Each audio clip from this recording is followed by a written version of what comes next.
Welcome. If you're here at the end of the day looking for something quiet to settle into, you've found the right place. Let yourself arrive. Let the day's noise fall away. Tonight, we're traveling north, to a place where winter is not a season that passes through. It's a condition that shapes everything. Where highways stretch across hundreds of kilometers of frozen prairie and mountain, passes fill with snow that won't melt until May. Where temperatures fall to -30, -40, and people still need to move across the land. Canadian truckers drive these roads. They carry freight between cities separated by vast distances through conditions that would stop most traffic. And when darkness comes, which in deep winter means 16, 17, 18 hours out of every 24, they need to sleep, not in hotels, not in heated buildings, in their trucks, in the cold, hundreds of kilometers from anywhere. This is a story about rest in extreme conditions, about the small warmth of a sleeper cab when everything outside is turned to ice, about the routines and systems that make sleep possible when the temperature could kill you in minutes if the systems failed. We'll move slowly tonight.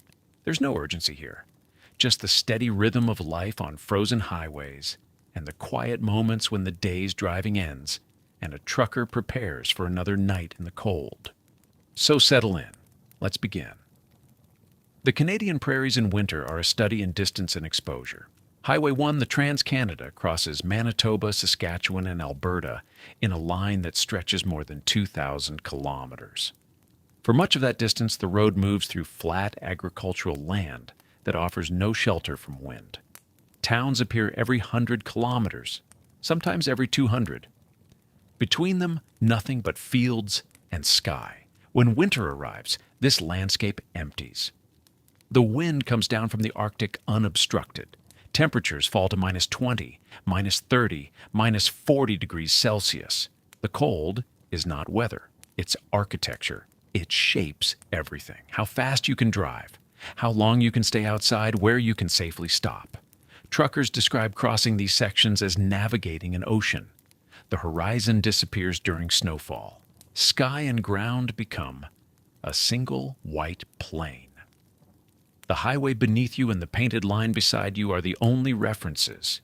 You drive for hours, seeing nothing but white. The cab wrapped in its own small envelope of warmth, while outside the temperature tries to find its way in. This is where freight moves during Canadian winter. Not through hospitable landscape, through cold that turns diesel fuel to gel if you don't add treatment.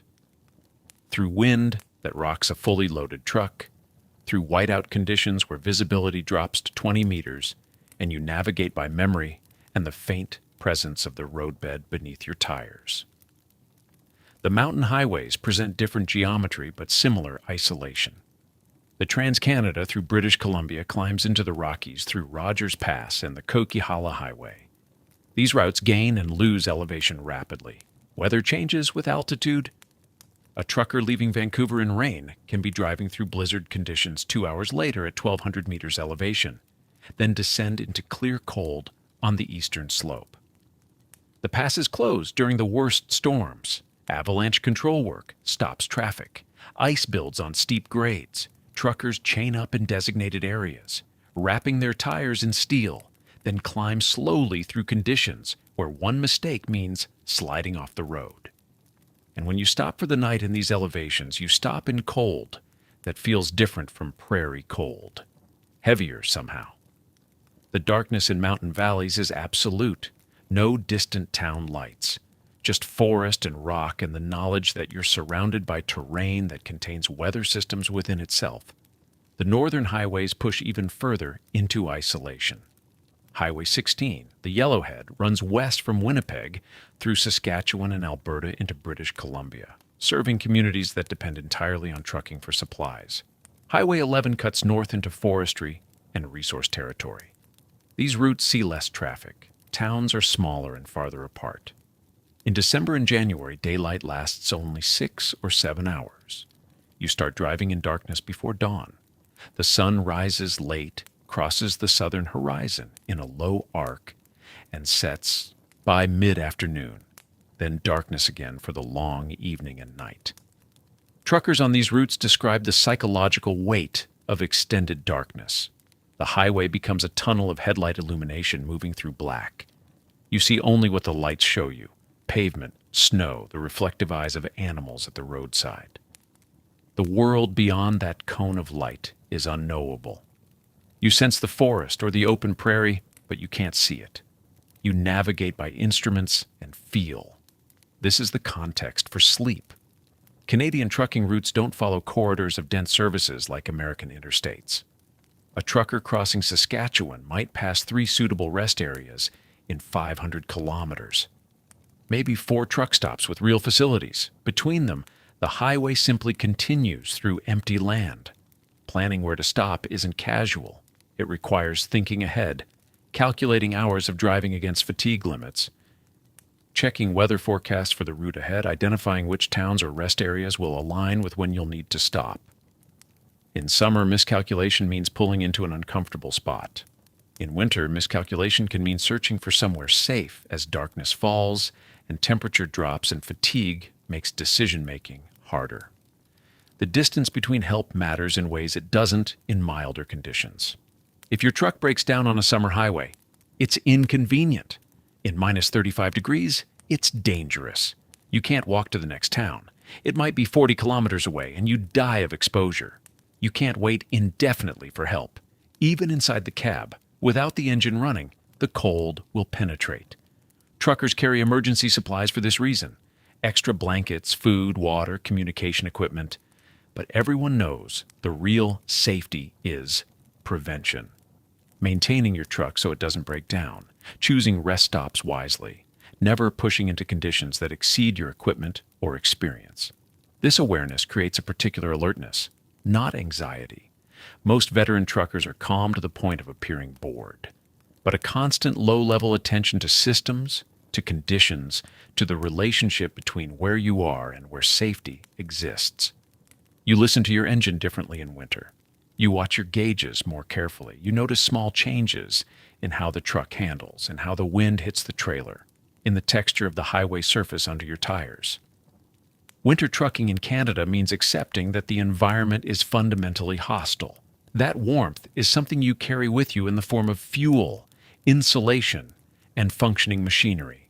That sleep will happen in places where no building offers shelter and no other human might pass for hours. The small lighted cab becomes everything: your bedroom, your shelter, your control center. 8 cubic meters of insulated space where temperature is maintained artificially, where you'll spend the night surrounded by frozen darkness, trusting the systems to keep working until morning. This is the landscape, vast, cold, beautiful in its austerity, and crossed daily by people who've learned to rest within it. Light becomes a limited resource in Canadian winter. In southern trucking routes, Windsor to Vancouver, the main freight corridor, December brings 8 to 9 hours of daylight. In northern routes serving resource communities, 6 to 7 hours. And in the deepest north, where some winter runs deliver supplies to mining operations or remote towns, daylight shrinks to a brief blue glow on the horizon at midday. This shapes everything about how truckers organize their time. A summer driving day follows the sun naturally. You start at dawn or shortly after. You drive through daylight, maybe into evening. You stop as dusk arrives. The rhythm aligns with human circadian patterns built over millennia. Wake with light, sleep with dark. Winter breaks that alignment. A trucker starting a route from Winnipeg westward in January might begin at 5 in the morning, 2 hours before sunrise. The highway is black. Towns appear as clusters of lights, then fall behind into darkness. The sun finally rises around 7:30, low and weak, casting long shadows across snow-covered fields. For a few hours, the world is visible. The landscape reveals itself: the endless flat of the prairie, the distant elevators marking towns, the railway lines paralleling the highway. Colors emerge: pale blue sky, white snow, the dark line of trees marking rivers. Truckers describe this window of daylight as the easy hours. You can see road conditions clearly. Ice is obvious. Drifting snow shows itself. Animals are visible at distance. Then, by 4 in the afternoon, The sun drops toward the horizon. By 4:30, it's gone, and you still have hours of driving ahead. The highway becomes headlights and darkness again. If you're crossing Saskatchewan, you might have 300 kilometers still to cover to reach your planned stop. 3 to 4 more hours of driving through black, navigating by the tunnel of illumination your lights create and the painted lines defining the roadbed. This extended darkness affects human physiology in ways truckers learn to manage. Melatonin production increases in darkness, signaling sleep.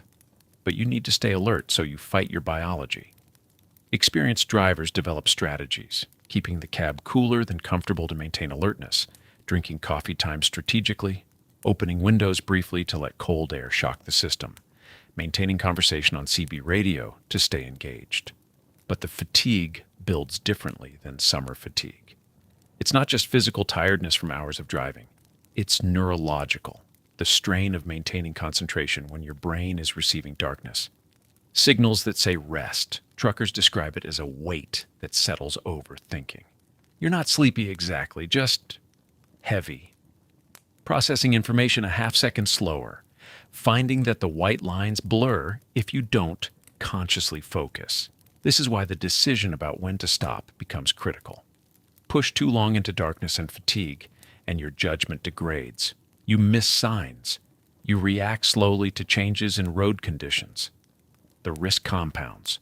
Winter highways are less forgiving, and impaired decision-making in challenging conditions creates danger. Stop too early, and you lose hours that could have been driving. Hours that might mean the difference between meeting a delivery window or arriving late. In freight trucking, time is contractual. Late delivery can mean penalties, lost contracts, damaged relationships with clients. So truckers develop a feel for their limits. They learn to read their own fatigue the way they read weather, recognizing the early signs that concentration is slipping, that reaction time is stretching, that the comfortable autopilot of experienced driving is becoming the dangerous blur of diminished capacity. Most veteran drivers describe a point, usually somewhere between 12 and 14 hours of total duty time, when they know they need to stop soon. Not in an hour, soon, within the next 30 minutes, before the fatigue crosses from manageable to impairing. The shorter daylight also affects sleep itself. Human circadian rhythms depend on light exposure to regulate sleep-wake cycles. In winter, with 18 hours of darkness, those rhythms can drift. Truckers report that sleep during winter trips feels different, sometimes deeper in the extended darkness, but also less refreshing. You might sleep 8 hours and wake feeling like you slept 6. Some drivers adapt by adjusting their schedules entirely. Instead of starting early morning, they begin mid-morning and drive through the afternoon and evening, stopping late.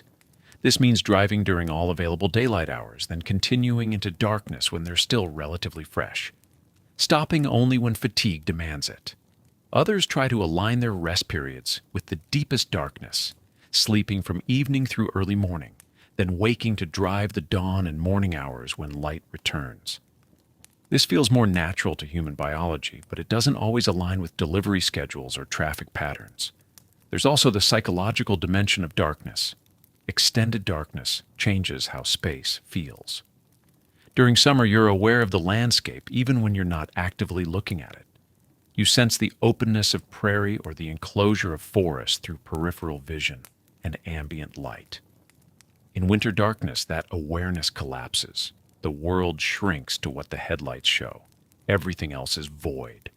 Some truckers find this peaceful, the world reduced to simple elements, the task focused to following the road.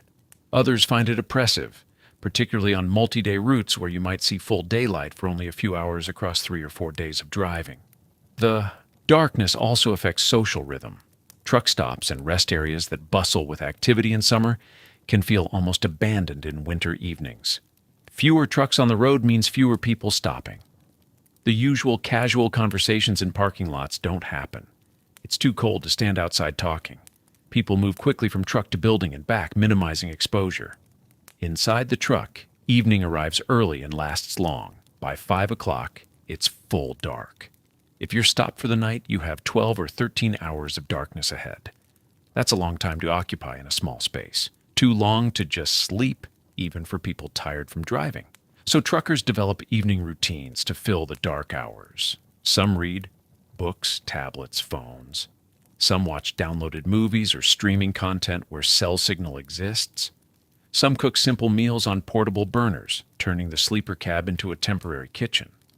Some maintain detailed logs or plan upcoming routes. Some simply rest, lying in their bunks listening to music or podcasts, letting the day's tension drain away slowly.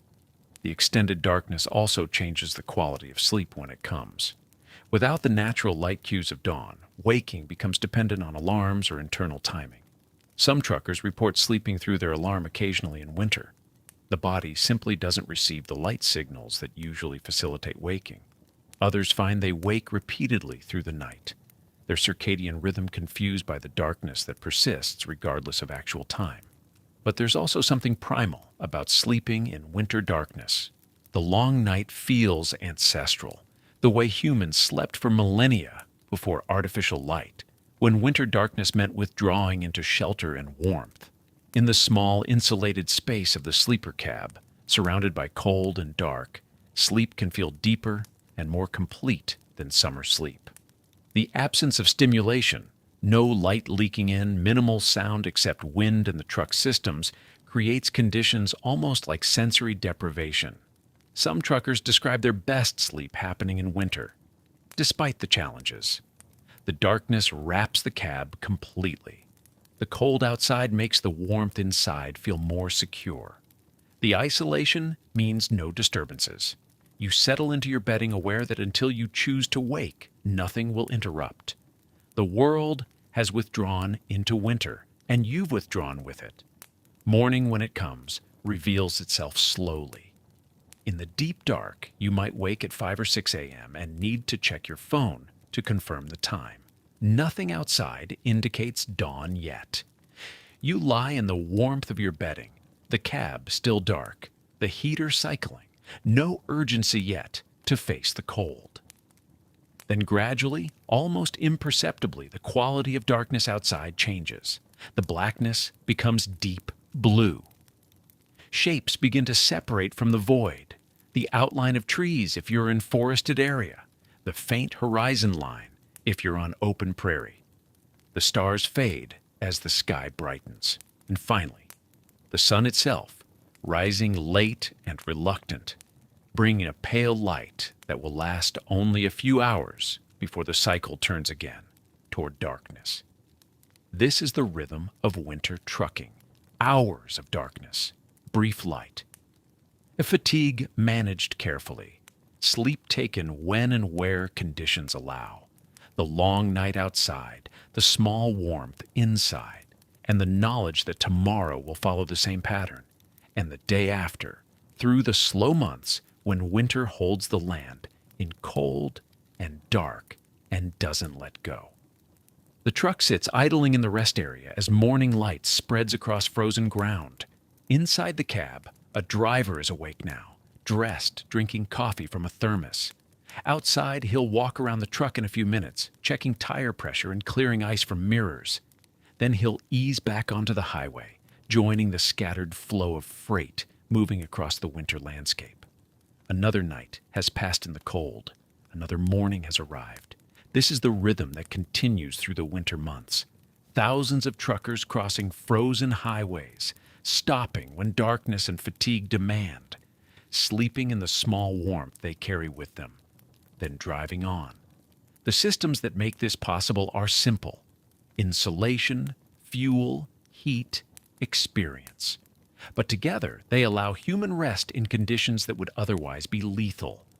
They turn a vehicle into a shelter, a machine into a bedroom, cold metal into temporary home. We'll return to this world in future episodes, following other aspects of life on winter highways.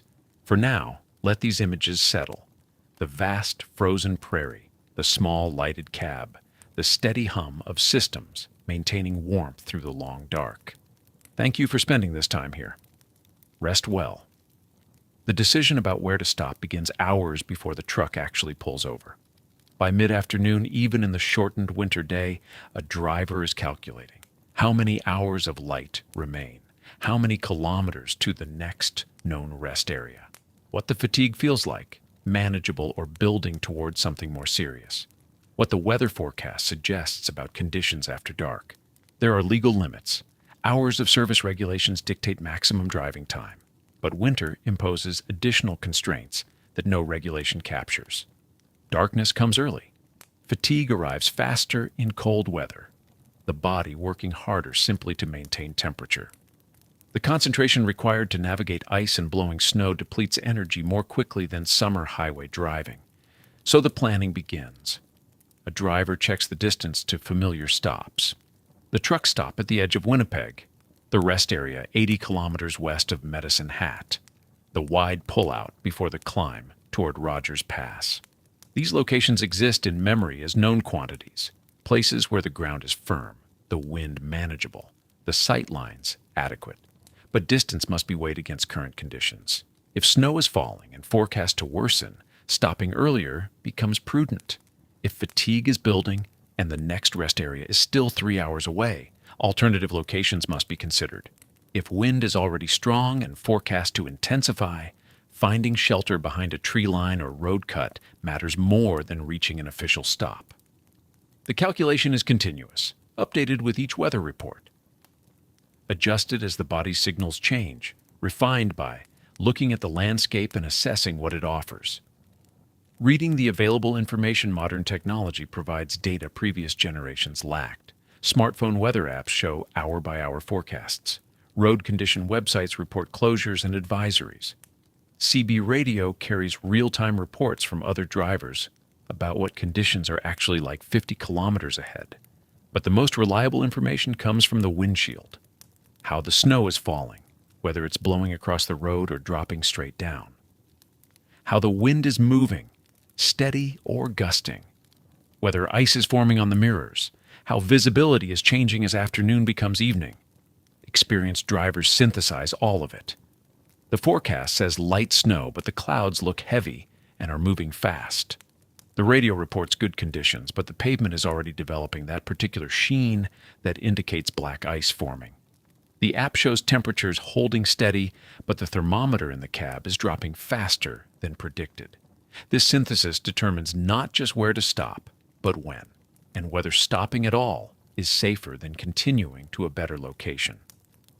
Identifying suitable locations, official rest areas are ideal, but sparse across much of the Canadian highway network. A rest area offers designated truck parking, sometimes washrooms, occasionally electrical hookups.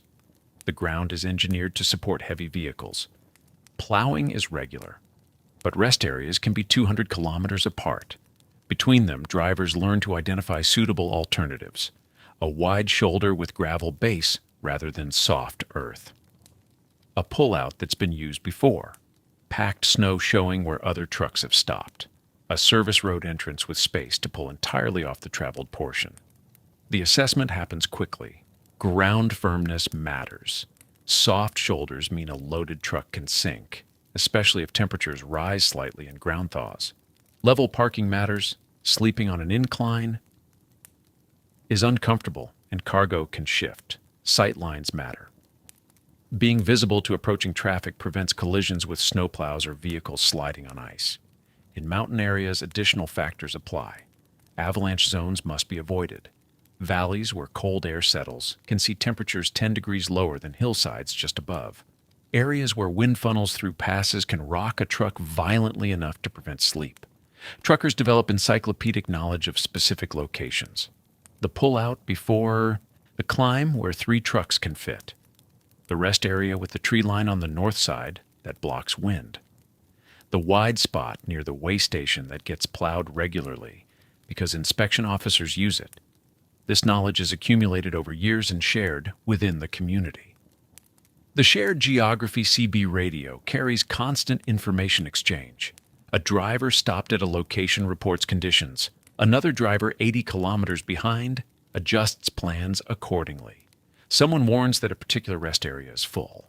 Someone else mentions a pullout with good wind protection.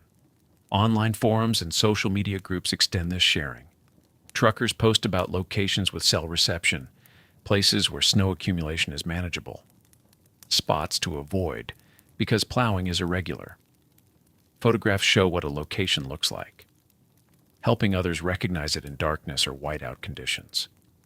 Certain locations become almost traditional, known by description rather than official name. The pullout with the rock cut, the rest area past the grain elevators, the wide spot before the bridge. These places carry shared meaning, waypoints in the mental maps drivers construct over thousands of kilometers. The knowledge is practical and specific, which rest areas have working washrooms in winter, which pullouts are plowed consistently, which locations fill early on busy nights, which spots are exposed to crosswinds, which areas see wildlife crossings after dark. This informal geographic network supplements official infrastructure. It represents collective experience translated into usable information. Making the final decision. By late afternoon, the calculation narrows. Options are identified. Conditions are assessed. The body's fatigue level is factored in. The decision balances multiple considerations, reaching a better location versus stopping before conditions worsen, parking near other trucks versus finding solitude, maximizing tomorrow's early start versus ensuring adequate rest tonight. Sometimes the decision is clear. Fatigue is building. A good rest area is 30 kilometers ahead. Weather is stable. Stop there. Sometimes it requires judgment. Weather is deteriorating. The next rest area is 90 kilometers away. Fatigue is manageable but increasing. An experienced driver weighs the risk of continuing against the certainty of a less ideal stop sooner. The decision, once made, shifts the driver's mental state. The focus changes from covering distance to preparing for rest. The remaining kilometers are driven with the endpoint established. The mind begins transitioning from the concentration of driving to the different awareness required for sleeping in extreme cold. The truck continues through the winter afternoon, the stopping place now determined, the evening's routine about to begin. A suitable stopping place is more than empty space beside the road. The landscape itself provides information. Shapes in the terrain, wind patterns, the character of the ground, how snow has drifted, where ice has formed. All of this tells an experienced driver whether a location will provide shelter or expose the truck to conditions that make sleep difficult or dangerous. This reading happens quickly. A driver approaching a potential stop sees the whole picture in seconds. But what they're seeing represents years of accumulated pattern recognition. Wind and topography. Wind is the primary concern when selecting shelter. On the open prairie, wind crosses hundreds of kilometers without obstruction. It carries cold that defeats heating systems and creates wind chill that can kill in minutes. It rocks trucks hard enough to wake a sleeping driver repeatedly. It drives snow into every gap and opening, covering vehicles completely overnight. So experienced drivers look for breaks in the wind. A tree line on the north or west side of a pullout provides significant protection. Even a sparse row of poplars or spruce reduces wind speed. Drivers learn to position trucks on the leeward side, using the trees as a living windbreak. Road cuts through hills or rock faces create sheltered pockets. A highway carved through a ridgeline offers protected space on the downwind side. Drivers learn which cuts run which direction, which will shield them based on forecast wind direction. Natural terrain features matter. A hillside can block wind. A shallow valley can provide protection if it doesn't become a cold air sink. Even the gentle rise of a railway embankment can reduce wind at ground level. In mountain areas, the calculation changes. Deep valleys can trap cold air, creating temperatures significantly lower than higher elevations. Passes funnel wind, intensifying speed. Drivers learn specific locations where terrain creates shelter, the inside curve of a switchback, the protected side of a bridge abutment, the lee of a maintenance shed. Ground conditions and snow behavior.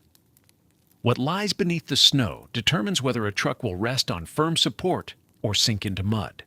Paved pullouts and rest areas offer certainty. Gravel shoulders are usually reliable if they've been properly constructed.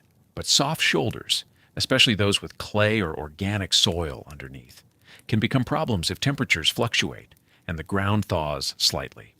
Experienced drivers look for clues, previous tire tracks showing where other trucks have parked successfully. The texture of the snow, wind-packed snow usually indicates firmer ground beneath. The vegetation at the edge, certain grasses and plants indicate well-drained soil versus boggy ground.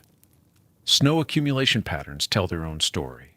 Areas where snow drifts deeply are often low spots, or places where wind deposits what it's carried. These same areas may have drainage issues or soft ground. Places where snow is relatively shallow but packed hard often indicate better ground underneath. Slope matters beyond comfort. A truck parked on a noticeable incline not only makes sleeping awkward, but can cause cargo to shift overnight as restraints loosen slightly with temperature changes. Drivers learn to identify spots that look level, but actually have enough grade to cause problems. Visibility and safety. Positioning. Being seen prevents collisions. Truck stops and rest areas are designed with visibility in mind, but improvised stops require careful positioning. A driver considers sight lines from both directions. How visible will the truck be to approaching traffic, especially in blowing snow or darkness? Is there adequate space for passing vehicles even if snow narrows the road overnight? In whiteout conditions, visibility becomes critical. A truck stopped on the shoulder must be far enough from the travel lane that a vehicle sliding on ice won't strike it. But it must also be positioned where approaching drivers will see it in time, not hidden around a curve or beyond a hill crest. Running lights and emergency flashers help, but drivers also use landscape features. Stopping near a highway sign or kilometer marker provides a reference point. Positioning beyond a bridge or culvert ensures approaching traffic has passed a landmark. Avoiding positions just over hill crests or around tight curves eliminates the worst sightline problems. Proximity to hazards also factors in. Truck drivers avoid stopping near avalanche zones marked by signs and terrain features. They avoid positions directly below steep slopes where snow might slide. In wildlife corridors, marked by fencing, warning signs, or simple experience, they avoid parking where moose or elk crossing the road might collide with a stationary vehicle. Social geography. Other trucks provide both information and options. A pullout, where several trucks have already stopped, signals approval by consensus. The location has been judged safe by multiple drivers. There's likely firm ground, adequate space, and acceptable conditions. Proximity to other trucks offers practical benefits. If mechanical problems develop overnight, help is close. If weather worsens dramatically, there are witnesses and potential assistance. The simple presence of other human beings nearby reduces the psychological weight of isolation in extreme conditions. But crowding creates problems. Too many trucks in limited space means blocked exits if someone needs to leave early. It means noise from idling engines and drivers moving around. It means competition for the most sheltered positions. Drivers balance these considerations. Some prefer the security of company and stop where others have gathered. Others seek solitude and choose isolated pullouts, where silence is complete and wind is the only sound. Pattern recognition and accumulated knowledge. The ability to read landscape for shelter develops slowly. A new driver sees a pullout. An experienced driver sees firm gravel base, indicated by drainage patterns. Wind protection from the tree line 40 meters north. Good sight lines in both directions, marked by the gentle curve that allows a kilometer of visibility, and the packed snow showing where previous trucks positioned themselves. This knowledge accumulates through direct experience. A driver stops in a location that proves too windy and doesn't stop there again. A pullout with excellent wind protection becomes a preferred spot when traveling that route. A rest area that fills early means arriving before dark when on that schedule. The knowledge is also shared. Older drivers tell newer ones about good locations. CB conversations mention spots worth knowing. Online forums catalog locations, region by region, route by route. Over years, a driver builds a mental database of hundreds of locations across thousands of kilometers, each tagged with qualities: wind protection, ground firmness, visibility, proximity to services, plowing frequency, cell reception, typical crowding. This database becomes automatic. Approaching a familiar area, the driver already knows the options. Based on current conditions, time weather fatigue, the best choice is nearly instinctive. The immediate assessment. Even with accumulated knowledge, each stop requires fresh evaluation. Conditions change. A pullout that was perfect 3 weeks ago might now have snowdrifts blocking it. A rest area that's usually quiet might be full tonight. Wind direction might make a usually sheltered spot exposed. So the final assessment happens in real time. The driver slows, examines the location, processes what they see against what they know, and what current conditions demand. The truck pulls in, or it continues to the next option. The decision made, the vehicle comes to rest, and the transition from driving to sleeping begins in earnest. The truck sits in its chosen spot for the night. The engine idles. The parking brake is set, but the driver doesn't climb into the sleeper yet. There's a walk-around to complete.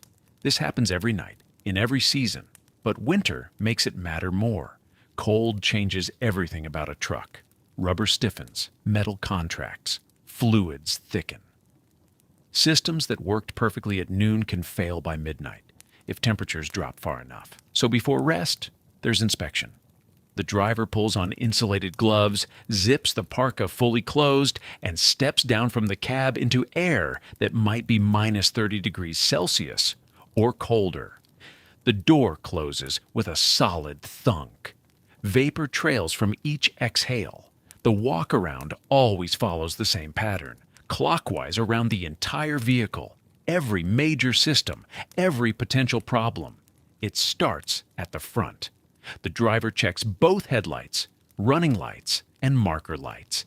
In winter darkness that lasts 17 hours, being visible matters. A burned-out light that went unnoticed during daylight becomes a safety issue through the night, especially if the truck needs to move in an emergency or if blowing snow reduces visibility to meters. Moving down the driver's side, attention shifts to tires. 8 tires on the tractor. 8 more on the trailer.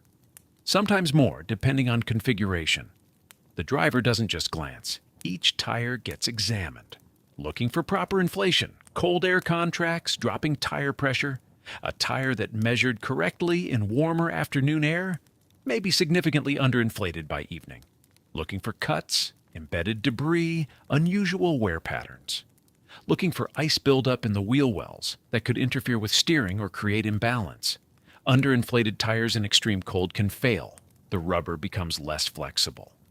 The tire's ability to absorb road impacts decreases.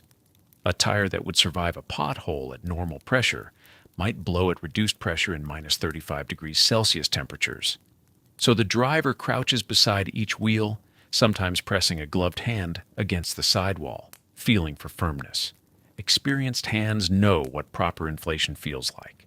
When there's doubt, a tire gauge comes out, though metal tools become painfully cold to handle even through gloves. The trailer inspection continues. The driver checks the kingpin connection, the articulation point between tractor and trailer, checks that mud flaps haven't frozen in position or accumulated dangerous ice buildup, checks the trailer's lights, the same systematic verification performed on the tractor.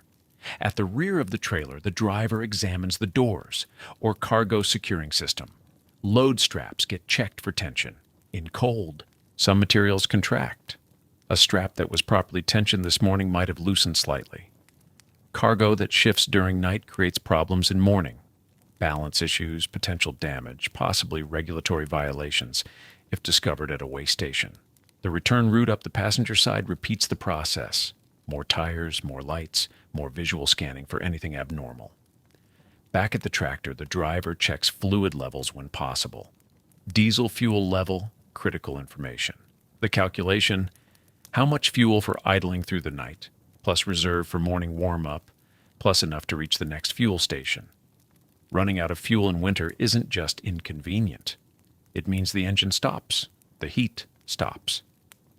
And restarting a diesel engine with gelled fuel at minus 40 degrees Celsius may be impossible without external help that could be hours away. Coolant level gets checked if the system allows easy inspection. Oil level if the dipstick is accessible without burning hands on hot engine components. Windshield washer fluid, essential in winter when road spray and snow constantly coat the windshield. The fluid must be rated for extreme cold. Standard washer fluid freezes at minus 20 degrees Celsius. Winter-rated fluid remains liquid to minus 40 degrees Celsius or below. The entire walk-around takes 10 minutes, maybe 15. The driver's face goes numb. Fingers lose feeling even inside insulated gloves. Exposed skin on the neck or around the eyes where the hood gaps open begins to sting. But the walk-around isn't rushed. Each component gets its moment of attention. This ritual serves multiple purposes. Practically, it catches problems before they worsen overnight. A small air leak in a brake line, a loose electrical connection, a damaged tire, all easier to address now than at 5 a.m. in colder temperatures or during a blizzard. Psychologically, it marks transition. The walk-around is the boundary between driving and resting. While moving, the trucker inhabits one mental space, vigilant, focused on road conditions, managing speed and following distance, and upcoming route decisions. While resting, a different mental space, relaxation, domesticity, the attempt at normalcy.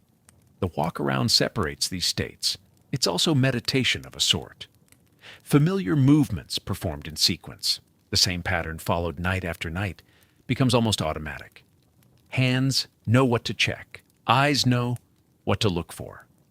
The body moves through practiced choreography. In the stillness of a prairie truck stop, or a remote highway pullout, or a small town's industrial area, the driver walks slowly around 18 meters of vehicle in profound cold, touching metal and rubber, verifying systems, making certain. The truck sits in its pool of light. The idle creates a steady thrumming. Exhaust vapor rises and dissipates. Everything checks out. No problems found. The tires are solid. The lights work. The fuel level is sufficient. The load is secure. The driver climbs back into the cab, pulls the door closed, begins removing the heavy outer layers. The walk-around is complete. The truck is ready for night. Now the driver can turn attention to the next question. What will the weather do while they sleep? Inside the warming cab, the driver settles into the seat and begins gathering information. The walk-around confirmed the truck's physical state. Now comes the assessment of what the atmosphere will do over the next 8 hours. This isn't casual curiosity. Weather during a Canadian winter night determines multiple decisions, whether to idle the engine continuously or use auxiliary power, whether to set an alarm to check conditions mid-sleep, whether the chosen parking spot will remain safe, whether morning departure will happen on schedule or require waiting for plows and improving visibility. So before transitioning to the sleeper, the driver consults every available source. The radio goes on first. Canadian truckers in winter keep the CBC frequency programmed. Regional stations broadcast updated forecasts throughout evening. The driver listens for temperature trends, wind warnings, precipitation timing, and any special weather statements. The forecast provides the official version. Environment Canada's predictions based on atmospheric models and meteorological data. The driver notes the expected overnight low, tonight minus 34 degrees Celsius. Notes the wind forecast, northwest at 20 kilometers per hour, gusting to 35. Notes precipitation probability, 30% chance of light. Snow after midnight. Then the smartphone comes out if cell service exists. Many winter trucking routes pass through areas with no coverage, but in populated regions, apps provide detailed hourly forecasts. The driver checks multiple sources: Environment Canada's official app, commercial weather services, radar loops showing precipitation patterns. The apps offer granularity the radio lacks: hour-by-hour temperature predictions, wind chill values, visibility forecasts. The driver can see that temperatures will drop steadily until 4 a.m., then stabilize. Can see that wind will decrease after midnight. Can see that the 30% snow chance concentrates between 1 and 3 a.m. This level of detail shapes planning. If temperatures bottom out at 4 a.m., that's when battery capacity will be lowest, when diesel fuel faces greatest gelling risk, when heating systems will work hardest. If wind decreases after midnight, fuel consumption for idling will decrease. If snow comes between 1 and 3 a.m., it won't accumulate enough to create serious problems by morning. Next, the CB radio. The driver switches it on and listens. CB traffic in winter becomes a distributed weather sensor network. Other truckers call out current conditions from locations up and down the highway. Someone 40 kilometers east reports road conditions and temperature. Someone 60 kilometers west describes visibility and wind. Drivers who stopped earlier share observations about how quickly snow is accumulating or how much temperature has dropped in the past hour. This crowdsourced information often proves more immediately useful than official forecasts. The forecast predicts conditions. The CB reports what's actually happening right now, experienced by people in similar vehicles facing similar situations. The driver might key the mic, ask specific questions. Anyone through Rogers Pass in the last 2 hours? What's the road like between here and Medicine Hat? Is the wind as bad as forecast up by Wainwright? Responses come back. Terse, factual observations. Rogers was okay at 6, just wet pavement, visibility good. Medicine Hat Road is ice-covered but passable, convoy of 3 trucks moving 70. Wainwright wind is brutal. Saw 1 truck blown into the ditch. The driver processes this information, comparing it against the route and timeline, stores the observations for later use. Then comes personal observation. The driver steps outside briefly or simply looks out the windows from inside the cab. What is the wind doing right now? How does the air feel? What does the sky look like? These aren't questions answered by technology. They require direct sensory input. The wind's character matters. Steady wind is different from gusting wind. Wind from the northwest feels different from wind from the northeast. A driver with years of winter experience can feel wind pattern and make educated guesses about what's developing. The air's quality matters. Is it the dry, sharp cold of high pressure and clear skies, or the slightly less brutal cold that often precedes snow? Does the air feel stable, or does it feel like temperature is actively dropping? The sky matters. Clear skies mean temperatures will plummet through radiation cooling. The Earth's heat escapes directly into space. Cloud cover acts as insulation, preventing the most extreme cold. The driver looks for stars, looks for cloud formations, looks for the particular haze that often precedes precipitation. Veteran truckers develop almost folkloric sensitivity to these signs. They know what a certain type of sunset means for overnight wind. Know what ice crystals suspended in air indicate about temperature trends. Know what the moon's appearance suggests about atmospheric moisture. This knowledge isn't mystical. It's pattern recognition, built from thousands of nights, systematic observation accumulated across years and seasons. The driver synthesizes everything. The official forecast says minus 34 degrees Celsius. The phone app's hourly breakdown shows exactly when that low occurs. The CB traffic reports current conditions matching predictions. Personal observation confirms clear skies and steady wind. The synthesis produces decisions. The engine will idle through the night. At minus 34 degrees Celsius with wind, auxiliary power won't maintain comfortable temperature. The fuel level is sufficient for continuous idling plus reserve. No alarm needs to be set for midnight checks. Conditions will remain stable. The parking location is good. No drift risk from the forecasted wind direction. No visibility issues anticipated.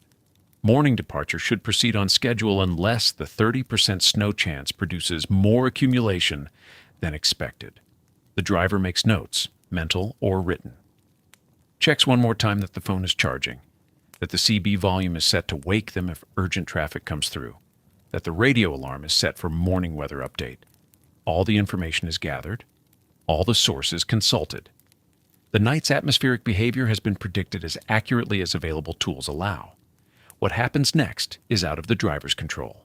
The weather will do what it does. The temperature will drop, the wind will blow. Snow may or may not fall, but the driver has done the possible part.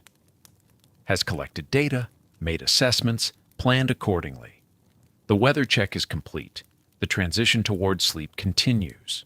The technical preparations begin before a driver considers sleep. Diesel fuel gels in extreme cold. Below minus 15 degrees Celsius, paraffin wax crystals form in the fuel, thickening it. Below minus 30 degrees Celsius, untreated diesel can become solid. A gelled fuel system means a truck that won't start, stranded wherever it spent the night.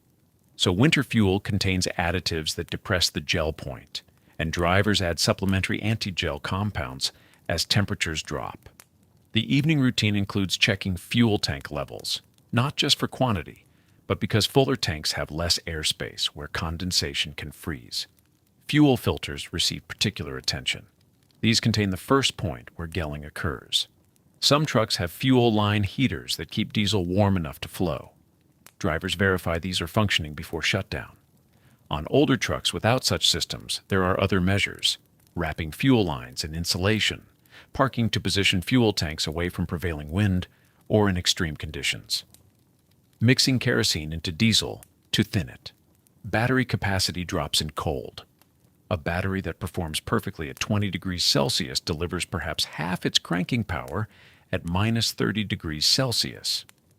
Meanwhile, cold thickened engine oil requires far more power to turn over a frozen engine. This mismatch has stranded countless trucks, so batteries are tested and charged before winter, and drivers monitor voltage carefully. Some disconnect batteries overnight to prevent parasitic drain. Others use battery warmers, electric blankets for batteries powered by shore power when available, or by the idling engine. A truck might have 4 large batteries. Each gets individual attention. Air brake systems operate on compressed air. Moisture in that air freezes, blocking valves and lines. Modern air systems include dryers that remove moisture before it enters the system, and drivers drain moisture from air tanks as part of the evening routine. There's a valve at the bottom of each tank. Opening it releases a burst of compressed air and whatever water has accumulated. In cold weather, this is done daily. Drivers watch what comes out. Clear air is good. A spray of water means the dryer isn't keeping up. Ice chunks mean there's already freezing in the system. Airline antifreeze is added to the system, typically methanol, injected into the air supply. This prevents the freeze-up of valves even if moisture gets through. The dosage increases with temperature.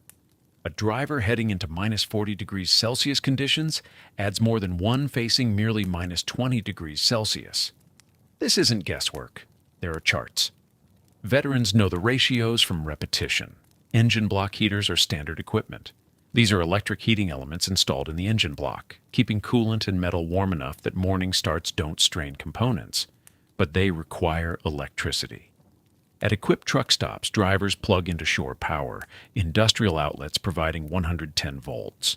The cord runs from a post to the truck's receptacle, usually near the front grille. This costs money, but far less than the fuel consumed by idling all night.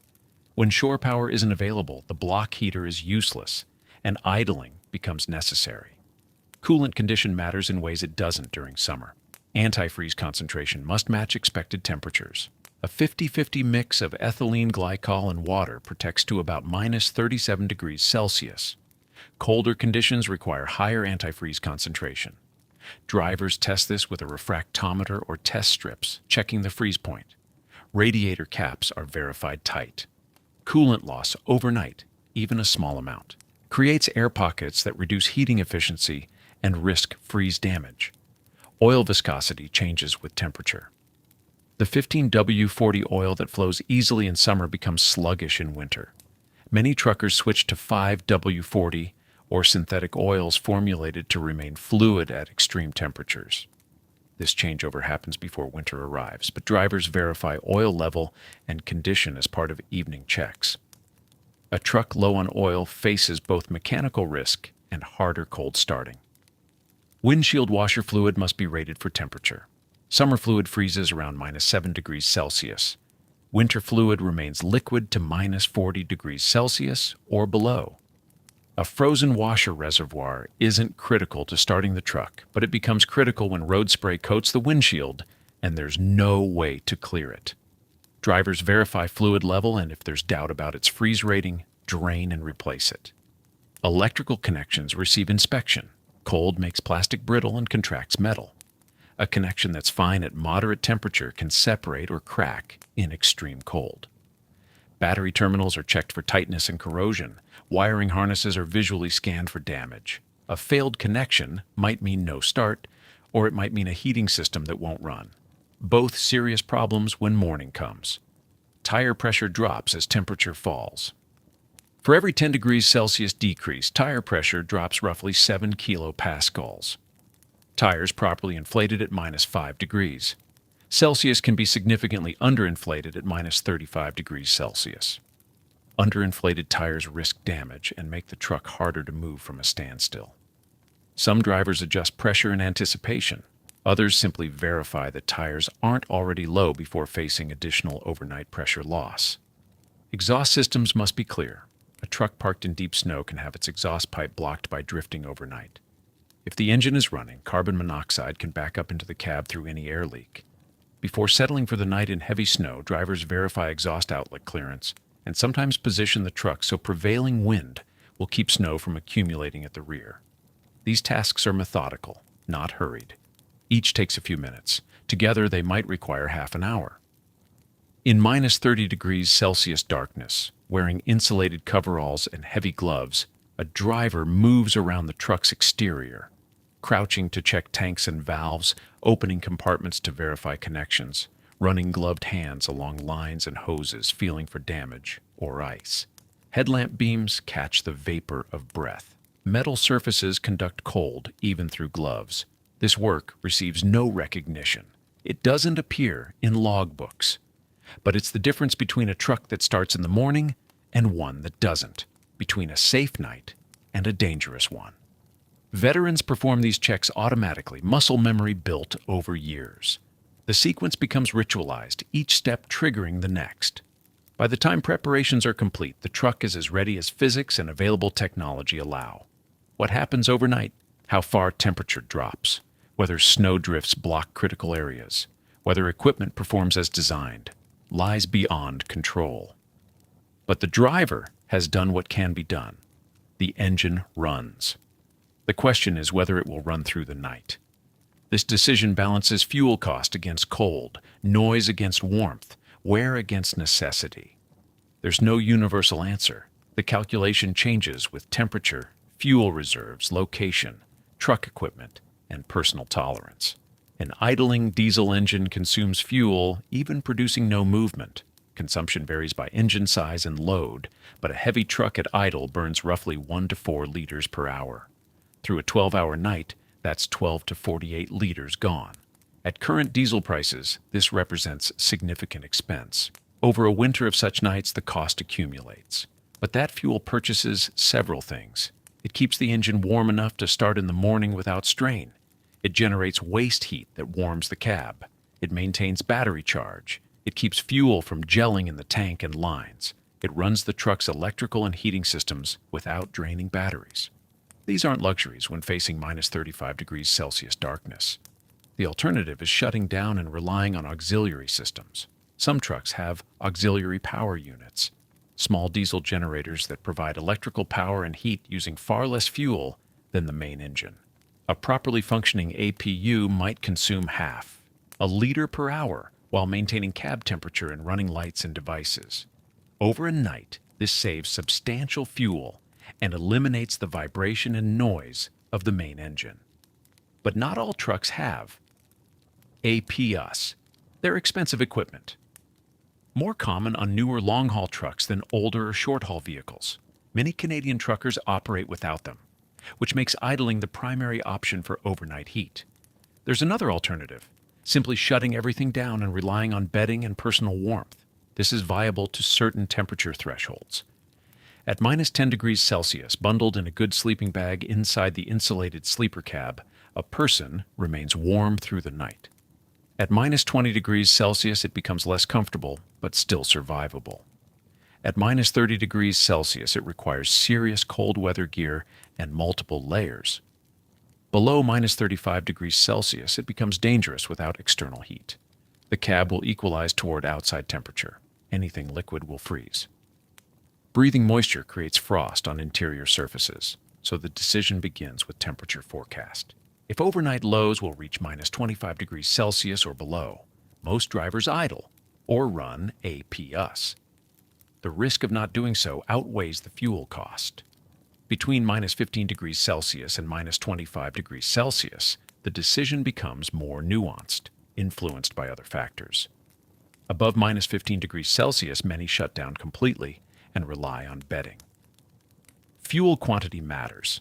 A truck with full tanks can afford to idle. One running on reserves cannot. There's always the calculation of fuel needed to reach the next station versus fuel that would be consumed idling. Running tanks dry overnight is catastrophic. Not only is the truck immobile, but the fuel system must be bled of air before it will run again. A difficult process in extreme cold. Wind enters the calculation. Calm air at minus 25 degrees. Celsius feels different than minus 25 degrees Celsius with 40 kilometers per hour wind. Wind drives cold through every gap in the cab's insulation, making maintained interior temperature harder to achieve. On windy nights, the decision tilts toward idling, even at temperatures where it might otherwise be skipped. Duration matters. A driver planning to sleep 4 hours and continue makes different choices than one settling in for 10 hours. Short stops might not justify the fuel consumption of long idling, but they also don't allow time for the cab to thoroughly cool, so residual warmth helps. Location influences the choice. At a truck stop with shore power, a block heater can keep the engine warm enough for morning, starting without idling. The cab grows cold, but that's manageable with bedding, and the engine will turn over. In remote locations without power, idling is the only way to ensure starting capability. Some drivers consider engine wear. Idling isn't ideal for diesel engines. It can cause incomplete combustion, carbon buildup, and oil contamination. Extended idling through every winter night accumulates thousands of hours, but this must be weighed against the strain of cold starts. Turning over a frozen engine stresses components in different ways. There's no wear-free option. Personal cold tolerance varies.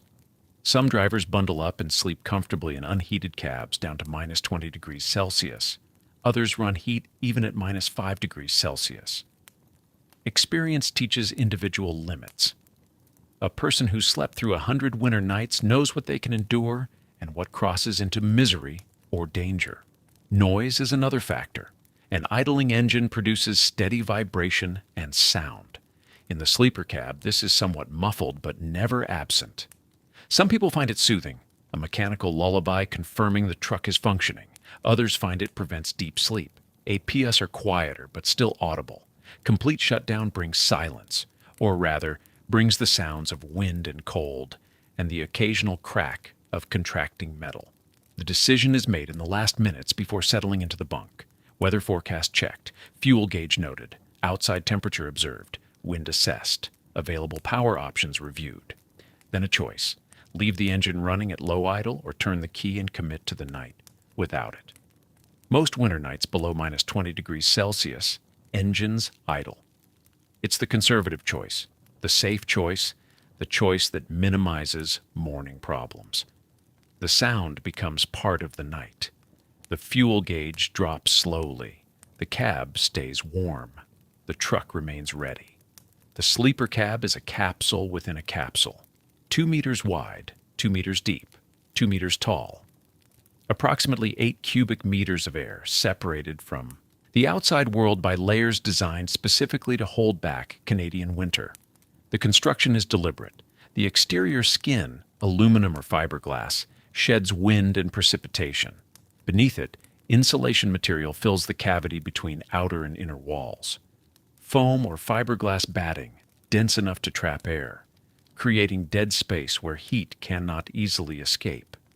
Then a vapor barrier, preventing moisture from migrating into the insulation, where it would condense and freeze. Finally, the interior panel, smooth and cleanable, completing the envelope. Every surface receives this treatment: walls, ceiling, floor. The floor matters most. Cold rises from below where wind passes beneath the chassis, where road cold radiates upward through metal frame components. In older trucks, poorly insulated floors made sleeping uncomfortable, even with adequate heating. Feet and lower body always cold, upper body too warm. Modern sleepers built for northern service have thick floor insulation, sometimes 4 inches of foam, with additional underlayment beneath the mattress platform. This creates a thermal break, isolating the sleeping surface from the metal structure below. The ceiling receives similar attention. Heat rises, pressing against the roof where it would escape through any gap or thin spot. Double layer construction, sealed seams, attention to where roof components penetrate the envelope. The goal is containment, keeping generated heat inside the small space where it's needed. Windows present the greatest challenge. Glass conducts cold efficiently. Single-pane windows in extreme cold become frost-covered on the inside, ice building up overnight despite interior heat. They radiate cold into the space, creating uncomfortable zones. Modern Canadian spec sleepers use double-pane windows with sealed air gaps, the same principle as house windows. The trapped air provides insulation. The interior pane stays warmer, reducing condensation and frost formation. Door seals matter equally. The sleeper door, connecting to the cab's driving compartment, and any exterior emergency exit must seal completely. Rubber gaskets compress when closed, blocking air infiltration. In extreme cold, these seals can harden and lose effectiveness. Experienced truckers check door seals regularly, replacing them before gaps develop. A poor seal at minus 35 degrees Celsius means a steady stream of cold air entering the heated space, creating drafts and forcing heating systems to work harder. The small volume is advantageous. 8 cubic meters of air warms quickly. Less space means less heat required to maintain comfortable temperature. A properly insulated sleeper with functioning heat can reach plus 20 degrees Celsius from frozen in perhaps 20 minutes. The same small volume means heat distribution matters. The heater output enters at one point, usually low on the wall between KD and sleeper. Hot air rises, circulates, ideally distributes evenly. But cold spots develop near windows, in corners, anywhere the insulation is thinner or thermal bridges exist. Truckers learn their vehicle's specific patterns, where cold zones form, where drafts originate, which corner stays warmest.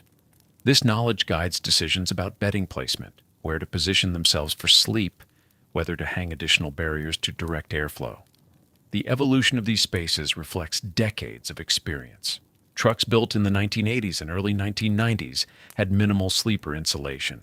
Factory specifications assumed temperate climates. Northern operators modified their trucks extensively, adding foam board to walls, hanging blankets as additional barriers, installing supplemental heaters.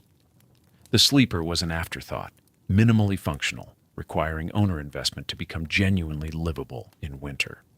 Modern trucks designed for Canadian service incorporate winter performance from the beginning. Engineers specify insulation thickness based on expected operating temperatures. They test seal integrity in cold chambers. They design heating system capacity for minus 40 degrees Celsius ambient conditions. The result is a factory-built space that functions as intended without extensive modification. But the fundamental principle remains the same. The sleeper cab is an insulated pod, a small heated volume within the larger vehicle structure designed to maintain human-compatible temperature regardless of external conditions. Its effectiveness depends on insulation quality, seal integrity, and heating system capacity working together. The space feels different at night.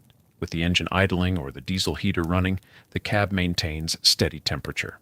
The walls, initially cold to the touch, gradually warm as interior air transfers heat into the materials.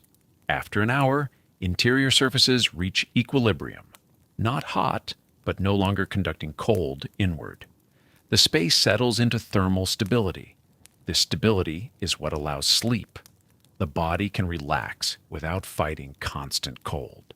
The air stays breathable, not too dry from excessive heating, not humid enough to condense. Temperature remains within the narrow range humans need for rest. Outside, the temperature might be minus 38 degrees Celsius. Wind might be gusting to 60 kilometers per hour. Snow might be falling, accumulating on every surface. But inside the insulated envelope, conditions hold steady. The physics of layered materials, trapped air, and sealed boundaries doing exactly what they were designed to do. Creating a small zone of warmth, maintaining it through the long winter night. The heating system is simple in principle, difficult in execution. Heat must be generated, distributed, maintained through the night without failure. Most long-haul trucks use engine waste heat, The diesel engine, while idling, maintains operating temperature, roughly 90 degrees Celsius coolant circulating through the block. Some of this hot coolant is diverted through a heater core, a small radiator mounted inside the sleeper or cab. A fan blows air across the hot core, transferring heat to the cabin air. The warmed air enters the space, rises, circulates, gradually raising the overall temperature. The system works well when the engine runs. Thermostats allow temperature control. The driver sets desired temperature, typically 18 to 22 degrees Celsius, for sleeping comfort. The system cycles the fan on and off, maintaining the set point.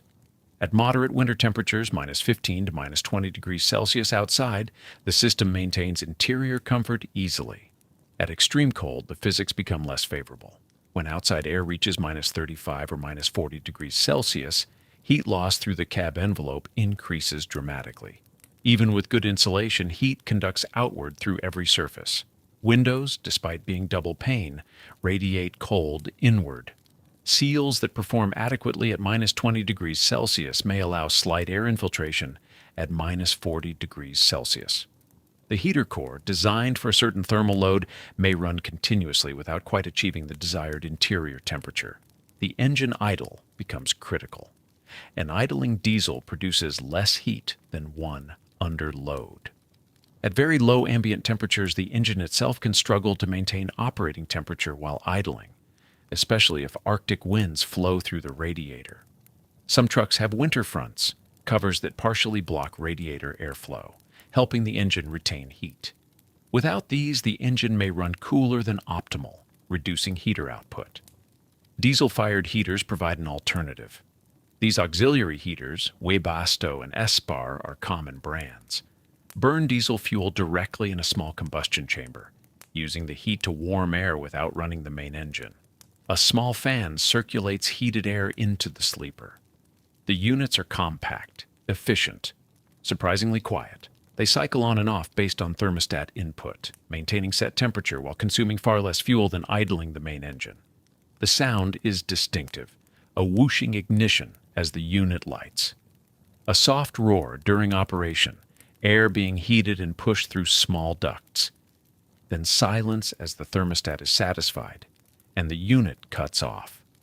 Through the night, this cycle repeats, perhaps every 20 to 30 minutes depending on outside temperature and insulation quality. Many truckers describe the sound as comforting. The regular cycling means the system is functioning. The periods of silence mean the space is holding heat. The pattern becomes familiar, part of the sensory environment of sleep. Some drivers report difficulty sleeping in quiet hotel rooms after years of listening to heating systems cycle through winter nights. Heat distribution within the small space requires attention. The heater output, whether from engine heat or diesel heater, enters at a specific point. Hot air rises immediately, flowing toward the ceiling. If the space were completely sealed with no internal barriers, convection would eventually distribute heat evenly. But sleeper cabs have a mattress platform, storage cabinets, curtains dividing sleeping area from cab. These create barriers to airflow. Cold spots develop. The far corner away from the heater inlet might stay several degrees cooler. The area near windows loses heat faster than interior zones. The floor, even with good insulation, remains the coldest horizontal surface. Experienced truckers manage this through positioning and airflow manipulation. Bedding goes where temperature is most stable, usually not directly beside the heater output, which can be uncomfortably warm, but not in the far cold corner either. Some use small battery-powered fans to move air, breaking up temperature layers. Opening a cabinet door might redirect warm air to a cold zone. The goal is thermal comfort during sleep. The body generates its own heat but needs surrounding air temperature within a certain range. Too cold and sleep is disrupted by shivering and discomfort. Too warm and sleep becomes restless, sweaty. The narrow, comfortable range requires maintaining interior temperature around 18 to 20 degrees Celsius, while outside temperatures might be 40 or 50 degrees colder. Moisture complicates heating. Humans exhale humid air. In a small sealed space, humidity builds. Any cooking, heating soup, making coffee adds water vapor. Wet clothing or snow tracked inside contributes moisture. This humidity must go somewhere. In warm air, it remains vapor. When humid air contacts cold surfaces, windows, exterior walls, metal components, it condenses into water droplets. At extreme cold, these droplets freeze immediately, forming frost and ice. Ice forming inside the cab is unacceptable. It indicates moisture problems and represents failed heat retention. Managing this requires ventilation, allowing some air exchange with outside to expel humid air and bring in dry, cold air. But ventilation means heat loss. The balance is delicate. Crack a window slightly or open a roof vent just enough to allow moisture escape without losing excessive heat. Some truckers use moisture absorbers, chemical desiccants that pull water from the air. Others simply manage humidity through minimal cooking, keeping wet items in sealed bags and accepting some window condensation as inevitable.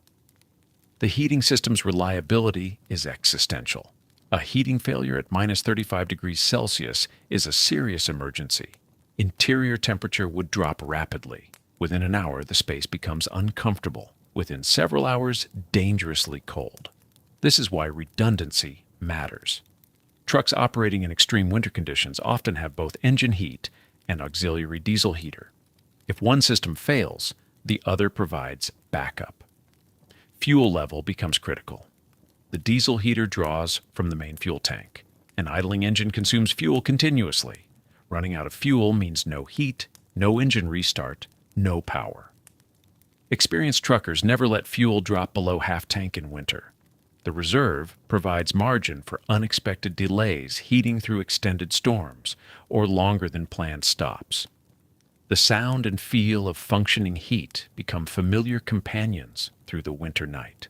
The low rumble of an idling engine, transmitted through the frame into the sleeper. The rhythmic cycling of the diesel heater, the gentle movement of warm air from the vents, the gradual warming of interior surfaces from cold to neutral. These sensory cues signal safety. The systems are working. The small insulated space is maintaining its separation from the frozen world outside. Heat is being created, distributed, sustained. Through the long hours of darkness, the heating system performs its simple but essential task, maintaining temperature, enabling rest, making survival possible 8 cubic meters at a time. The transformation begins as daylight fades.